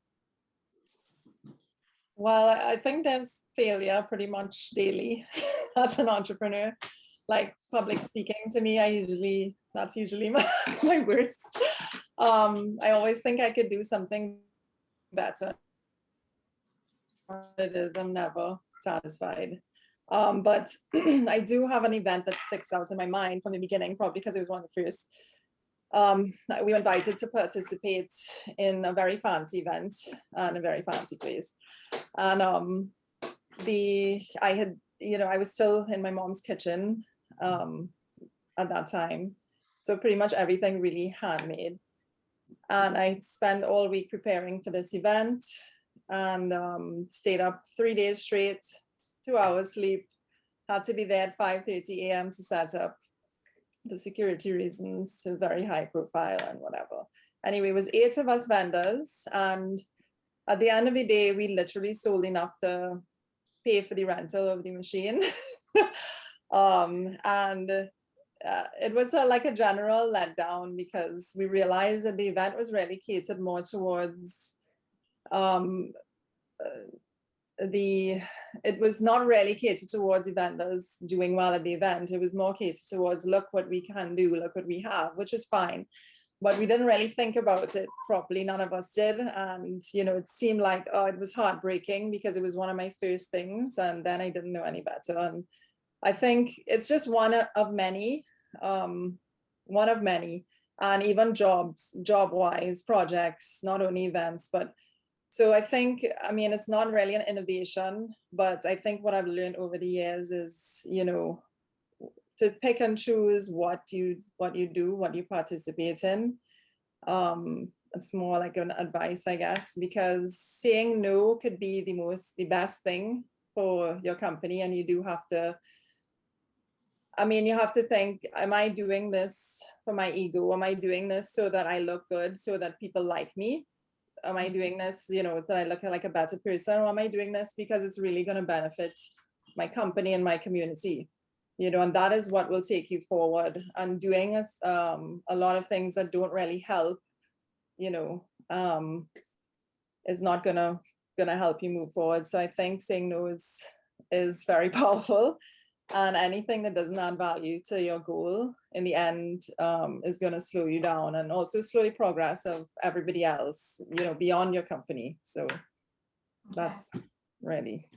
Saying no. Thank you very much, Isabel. Yeah. And Nikita? You unmute, Nikita. Okay, sorry. Isabel, I agree with you 100%. Focus is actually one of the things I have scribbled right here. More importantly, one of my failures, I think the first 2 years I started from 2015 to 2017, I had visited Grenada Chocolate Company years before as part of research. As a good scientist, I tried to do research before I start anything. And I spent 6 months with my bars continuously coming out streaky. And I think I used, well, it was very vexating to say the least. I asked everyone I could think about and no one could figure it out. I then realized that my fridge wasn't cold enough, my room wasn't cold enough, and my temperature was probably slightly off. 4 years later, I can temper my hand with the back of my hand without using a thermometer. And this is, how did I actually innovate? Well, first of all, I had to research. I bought a tempering machine. I invested in some very expensive thermometers and materials, good scrapers, good molds, basically trial and errors. And self-directed learning has helped me a lot. I am a reader by nature, and that is extremely useful because in the value chain, chocolate is half science and half art, if you ask me. And mixing of those two things really helped to increase the product. I mean, the second thing quickly would be back to trial and error is feedback. After those failures, I'd give my stuff to my dad, who is probably my best critic, or I don't know if you want to say worst, but he would say, this is grainy, this is too expensive. And I would think, okay, well, I mean, but the truth is, I could not have improved if I did not self-analyze, I did not look at my product, and I did not invest. And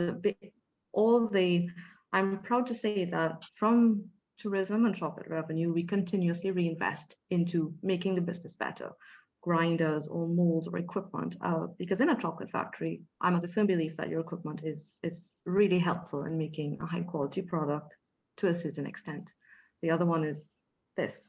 So those were some of my failures, and by 2017, I had come a very long way, trust me. Great, thank you all for sharing how you innovated in failure. Now I turn to another question.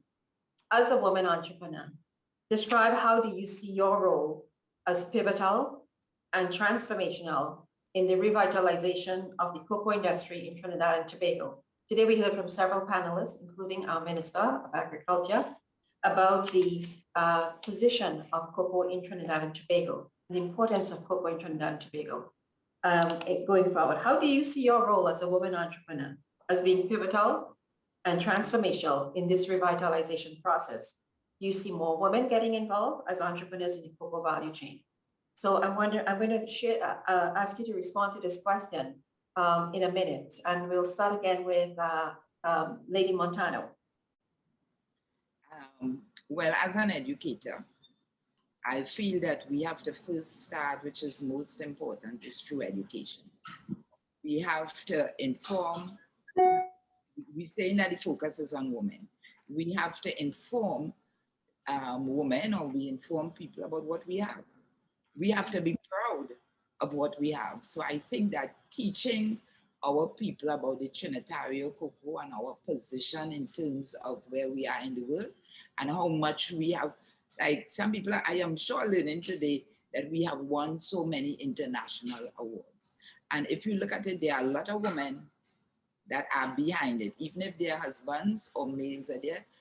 The driving force, I feel, forces are the women, because we are sort of very, very compassionate and passionate in whatever we do, creative. And I think too that women are now going out.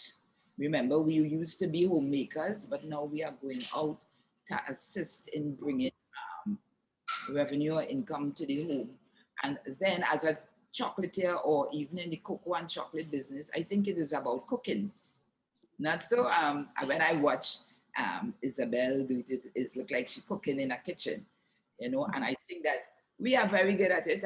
It's what society taught us to do, you know, and I think that we are creating that change, because when I look now at present in Trinidad and Tobago, the women are leading the way. And I think that we should take up that role very proudly and get into teaching others and then teaching young women to become involved. Mm-hmm. Thank you very much, Lady Montano. Education is certainly important, as well as amplifying some of the success from our women entrepreneurs. And to your point, and I just got the statistics from, or this data actually from Professor Umaharan, approximately 70 to 80% of women are involved in the value-added products within the cocoa value chain in Trinidad and Tobago. That's a significant number. So as you rightly pointed out, the resilience of women, the creativity and the talent, that is being amplified in their chocolate products or within the chocolate value chain. Isabel, what are your thoughts? Yeah, am I on mute? I don't know. Okay. I was gonna say, yeah, I mean, woman to me, it's always been women. From when I started, at least doing the value add. I mean, the first event that I did, I met Streeter Saunders with her Mountain Pride cocoa tea pods, which is still a great product. Yeah,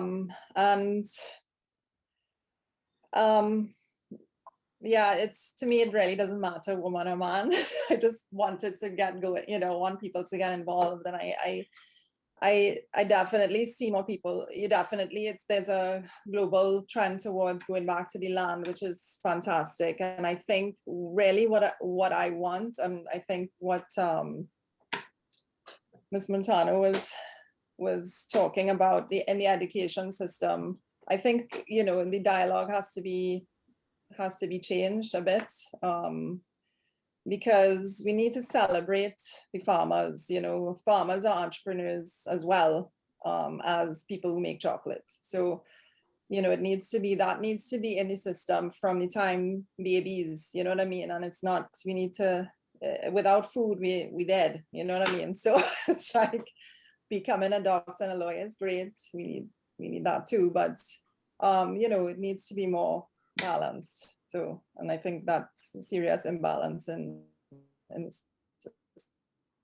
so, yeah. Thank you very much, Isabel. And you're absolutely right. The data on women in entrepreneurship as farmers, we don't have that data as yet. So certainly there's an opportunity there for some more R&D on the engagement of women entrepreneurs along the value chain. Turning it over now to Nikita, can you share in a minute or so, Nikita, how do you see women entrepreneurs as pivotal in the transformation and revitalization of the cocoa industry in Trinidad and Tobago? In a nutshell, as Isabel said, when I first entered the industry, I only saw 3 people: Cocoa Bell, Streeter Saunders, and Delft Cocoa Plantations, as well as Gina. That's 4 people. They made me realize that it was possible to do, what we do. 10 years ago, there were very few local chocolates or value-added products.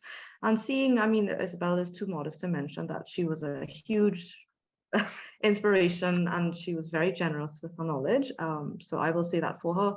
And without that sense of knowing that this is possible, without that leadership, I don't know if I would have been as focused as I don't know how possible it would have been to keep going when things got really tough. So I think that women are a huge inspiration. And secondly, and really shortly, as a woman, as a tour guide or as a tour leader, it's my greatest pleasure to see when we have school tours, children will come and say, I hate dark chocolate. And then they'll end up eating 60% chocolate like it was, I don't know, licking the cake bowl.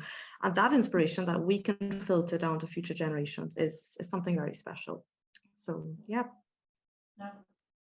Certainly being an inspiration for younger people. And so that leads us to our final question today. As women entrepreneurs, can you leave us with an inspiring quote for other entrepreneurs, other young women entrepreneurs who are contemplating joining the cocoa value chain? Lady Montano? Well, first of all, you must see yourself as a person who is willing to contribute. And you must see yourself as Trinitario Cocoa Bean. You add an extra flavor. You are a woman. And I wanted to end on the note where the minister made a comment where she said, that our chocolate must be known for as we are known for our carnival. And I felt so good because our principle is built on this. I invite you to come and see what happens when soca meets cocoa. That is quite inspirational. When soca meets cocoa, and Lady Montano invites you to share in her chocolate, to have a guided tour of a facility. So thank you very much for that inspirational message, Lady Montano. Let's go to Isabel. I think, like with any business, it is important to attach an honest and heartfelt purpose to what you're trying to do, because you need that. There needs to be an honest reason or purpose of you getting into it. Don't get into it for money, because you're gonna be disappointed for a while.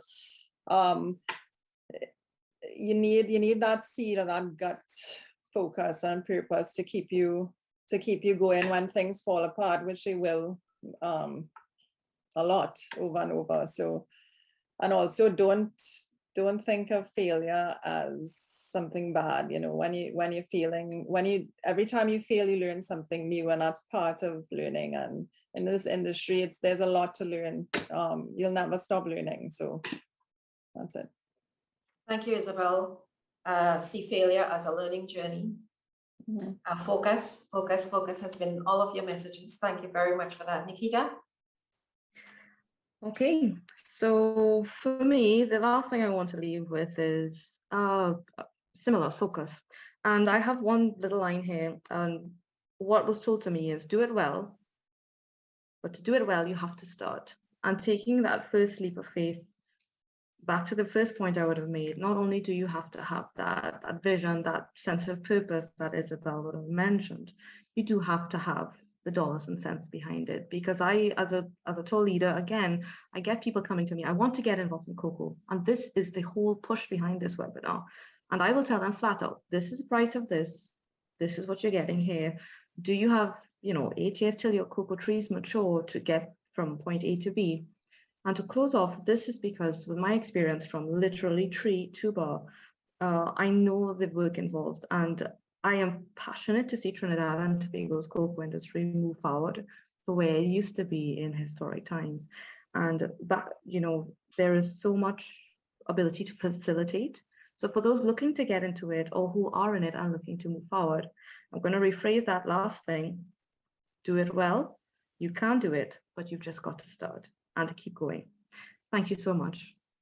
Thank you very much, Nikita. And one piece that really jumped out there. We usually hear in business, cash is king, but in this case, cash is queen. So thank you all. I'll turn it over now to Jessie Mee to take us through the Q&A piece. Jessie? Yes, thank you so much, Pamela. Ladies, we've been getting more comments than questions. People are really commending your stick-to-itiveness and your striving for excellence and everything that you do, and also your determination to really, make sure that what you put out there is as close to perfection as you can possibly get. I have a comment here. This one goes specifically to Cocoa Bell chocolates.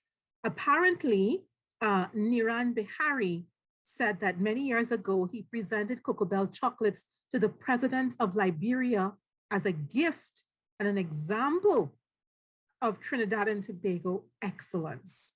So, thank you, Mr. Bihari.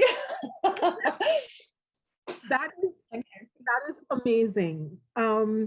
Let's see, there were some information pieces coming from Juan Luis Molinuevo, who may be connected to the Spanish embassy, I'm not sure, but basically giving information and responding, I think, Lady Montano, to your concerns about, barriers to entering markets and so on, giving some information on the Madrid Protocol and being able to trademark your products and so on. we have someone expressing concern at how expensive our locally made chocolates are.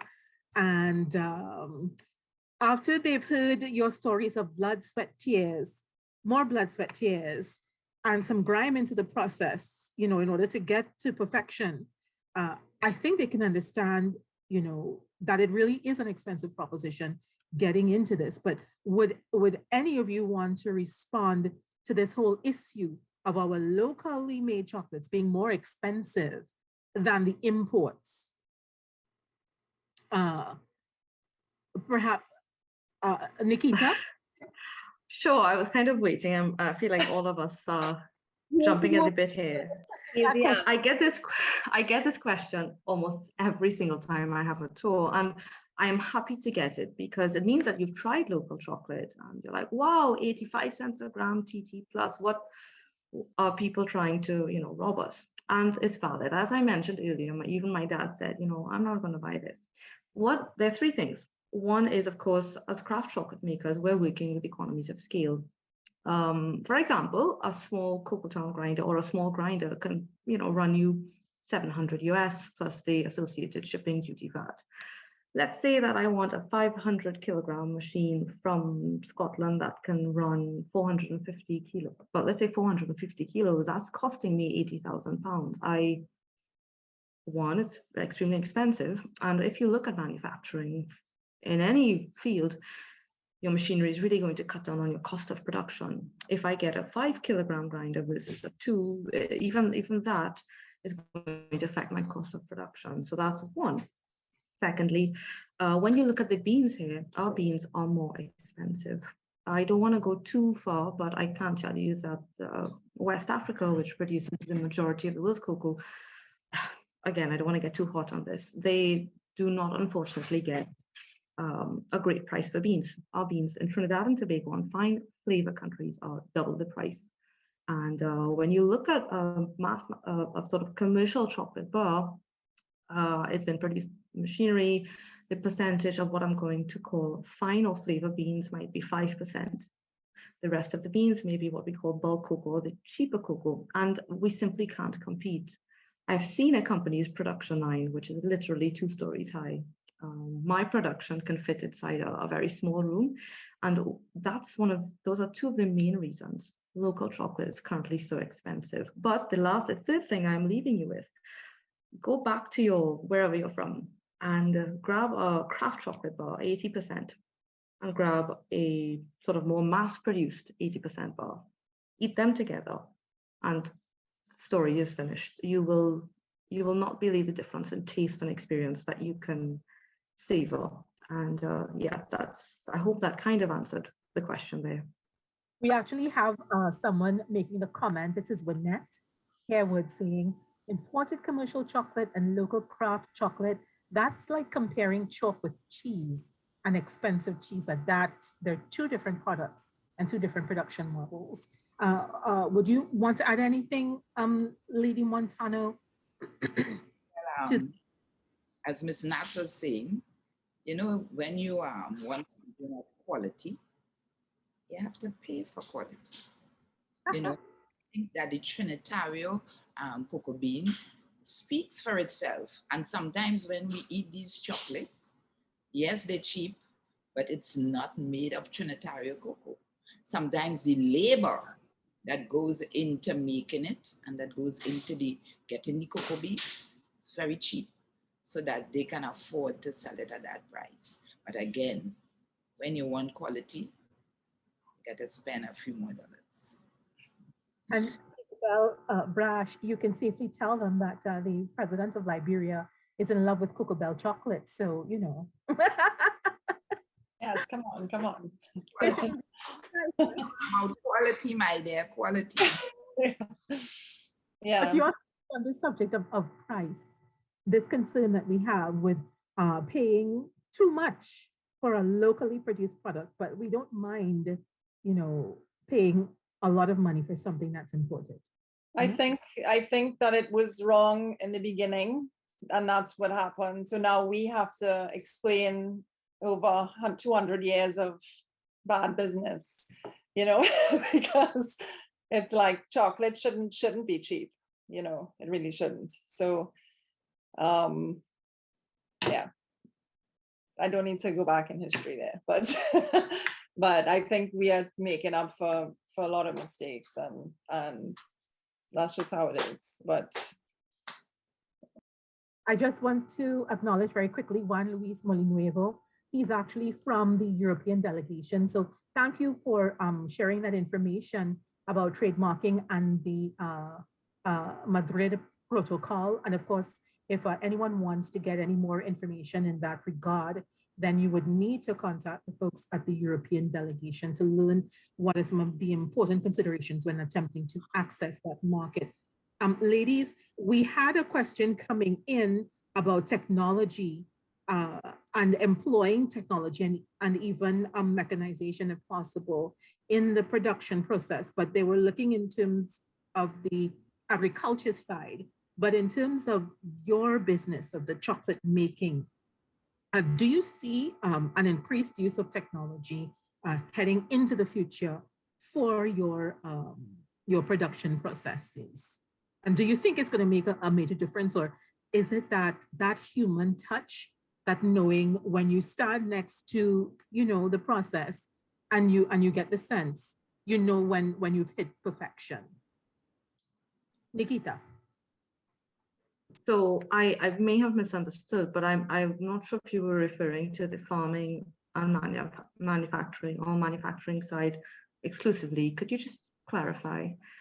I was thinking in terms of manufacturing, but you're also involved in farming, so perhaps you can.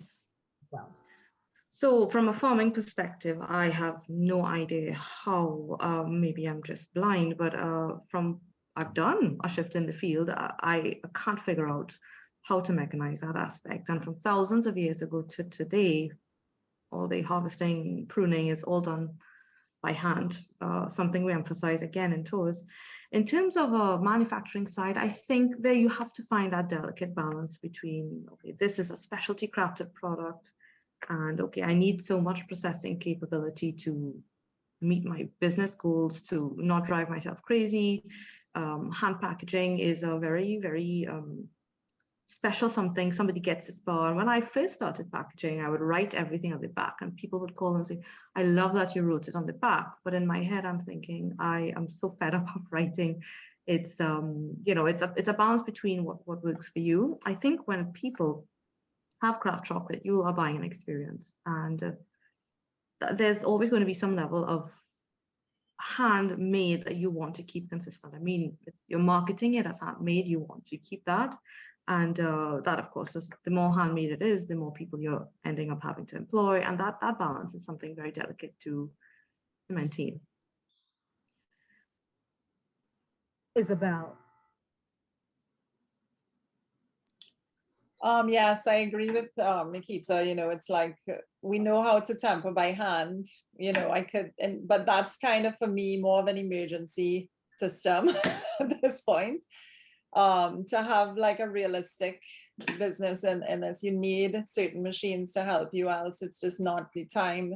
And the same thing, why does it cost so much? Well, people don't want to pay, but they want that touch, that hand thing, you know, oh, I love how it looks, but why is it, you know, why is it cost like this? Well, because somebody sat down and wrote that, you know, so really, I think it's for each business to decide what the focus is, you know, and you know, if you want to mass produce and be everywhere in every shop and thing, then that's a different approach and more machinery. And then you have to compare the cost of labor to machinery too. So like packaging machinery, for instance, all of our bars are packed by hand, and it's like 5 layers of wrapping to get to the bar.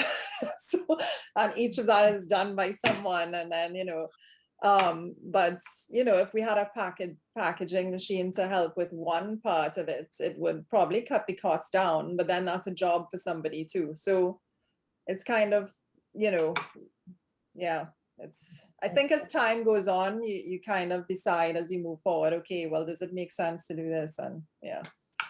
So what about in your enterprise, using technology, even mechanizing some aspects of your production process? Well, Fortunately for me, my family is a very young family. We just have about 3 old ones like me, you know, and we have to keep up with youth. So that we use a lot of technology, but I also say that technology cannot exist without people. You know, there have to be people who have to run those machines. So we have tempering machines, but we have people running them who sometimes have to stay overnight to make sure if you leave the machine there by itself, it's not going to operate. So that although we are very much on the technological side, we also involve a lot of the human aspect. But again, as Isabel said, it depends on what you're looking at. We are looking at building capacity. And if you're building capacity, you can't take all that time folding and packaging and tempering by hand. But if you want to remain in your niche market, well, of course, it is very beneficial to be that human craft aspect. But we mainly do technology. Ladies, this is a question coming from me. I'm just wondering, is there room for more people like you in the local industry? Is there more room? Let me go there. There's always room, you know, there's always space for us all, right? And what we should do is we should always occupy our space. We tend to feel that we are there as competitors, but we should be there to work together as collaborators and partners. And Trinidad is very rich. We have a lot of soil, we have a lot of land, we have a lot of people who are very talented, and we have the best cocoa, Trinitario cocoa, and that is not going to run out. So I think there's space for many, many, many more, and so that we could help build the industry and so build the national economy. A couple of quick comments have come in, one in defense of your pricing scheme. This is from Vernon. He says, I don't think the price is an issue. It is a high-end niche product and needs to stay that way. As long as the business model is profitable and can scale while maintaining profit margins, that's what counts. It's not for everyone to buy on a daily basis. And with regard to mechanizing the farming aspect of it, Sanjay says, being a 4th generation cocoa farmer, I really don't see any easier way for the farmers. Everything is manual labor, and even hired help is an additional cost, which is cheap for the farmers. So just a couple comments there. And Nikita, I saw you nodding in agreement with Sanjay. Definitely. You know, what I wanted to say too, with the mechanizing of the farming, this deals with the soil. If you do too much of plowing and applying machines, you destroy the topsoil, you destroy the microorganisms in the soil that are necessary to give your produce that quality that you want. So yes, it's good if you want to use it, but I think you need to pay attention to saving the soil and to really protecting that top layer of the soil. All right, and that's it from me, Pamela. I'm going to hand it back over to you. I think we have a final poll question to put to our participants this morning, or this afternoon rather. Thank you very much. Yes, Jessamine, we do have our poll number 3. That's right. And basically we're asking with whom you're seeking a partner, someone who can give you financial support. Do you want technical assistance? Do you want resources such as land, machinery, etc.? Or are you not looking for a partner? So that's poll question number 3. I am seeking a partner who can provide financial support, provide technical assistance, provide resources, land, machinery, etc. Or that's not falling in your wheelhouse. And based on what I'm seeing of the responses, Pamela, it looks as though it's almost a tie between looking for financial support and also looking for resources such as land, machinery, etc. And that too is a reflection of some of the questions and comments that we got coming in from since the start of today's session. Thank you very much, Jessamine, for taking the time to work with both our panels today and also to field the questions. Excellent job. Thank you very, very much for that. In terms of the questions that have been posted in the chat, and we have not been able to reach you here live, our team will certainly get back to you or reach out over the next few days. So thank you all very much. It is now the closure of this panel, as well as this session today, this webinar today. I'd like to thank everyone, and Ambassador Cavendish will be joining me to do so momentarily. I'd like to thank our female entrepreneurs as well for taking the time to share in depth some of your challenges, some of your success points, and also some of your inspirational stories going forward. Thank you all very much. On behalf of InvestTT, I'm very honored, very delighted to co-deliver the concluding remarks of today's episode 2 with His Excellency Peter Cavendish, Ambassador to the European Union Delegation to Trinidad and Tobago. Ambassador Cavendish and his team have been very instrumental in working with us to conceptualize and deliver this game-changing webinar series on promoting our world-famous cocoa beans. Today, most of you have heard insightful content from panels of our speakers, cocoa entrepreneurs, investors, government leaders, subject matter experts, and thought leaders on their respective roles and contributions in positioning Trinidad and Tobago as a center of excellence and innovation for Trinitario cocoa.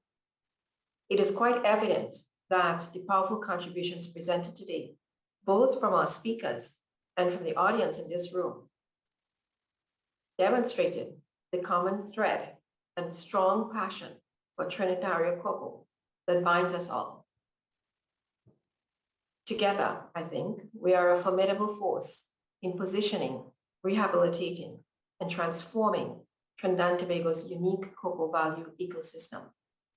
At InvestTT, we remain committed to playing a national and international role in strengthening these collaborations to drive and facilitate innovative partnerships and investment opportunities in the cocoa sector.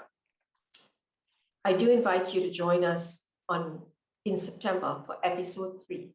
That will be our signature Shark Tank edition that will bring together investors and investees. And I'd now like to invite Ambassador Cavendish to give us our closing remarks. Ambassador?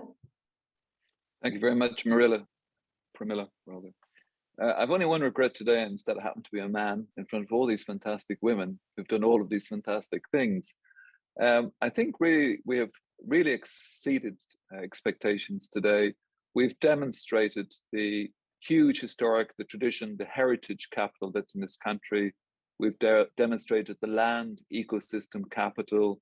The entrepreneurs have demonstrated the human knowledge capital. The professor from UWI, Professor Umaran, he's demonstrated a part of the huge educational third level capital, the Cocoa Research Center, the reference to genomes. Then we have the institutional capital. We have Cariri, the ministries, InvestTT, ExportTT, European Union.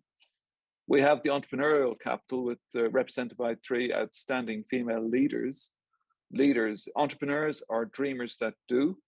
And we've seen some fantastic talent here now at this webinar. I consider that all those watching must understand this country represents the world's best quality chocolate paradigm. Everything that you can imagine is here, and this really is a moment of opportunity with the deforestation regulation to prevent the deforestation of tropical forests. Means that this country is ideally positioned for the top end of the market and the top end worldwide. I can only wish you all the best, and I'm really excited to look forward to the 3rd and final webinar, where we hope to have more with entrepreneurs meeting other entrepreneurs and potential investors. Thank you very much. Thank you very much, Ambassador Cavendish, and thank you all for your patience today. I do apologize, we did go over half an hour, but thank you and see you in September. Do look out for our invitation for our final episode in September. Thanks, everyone.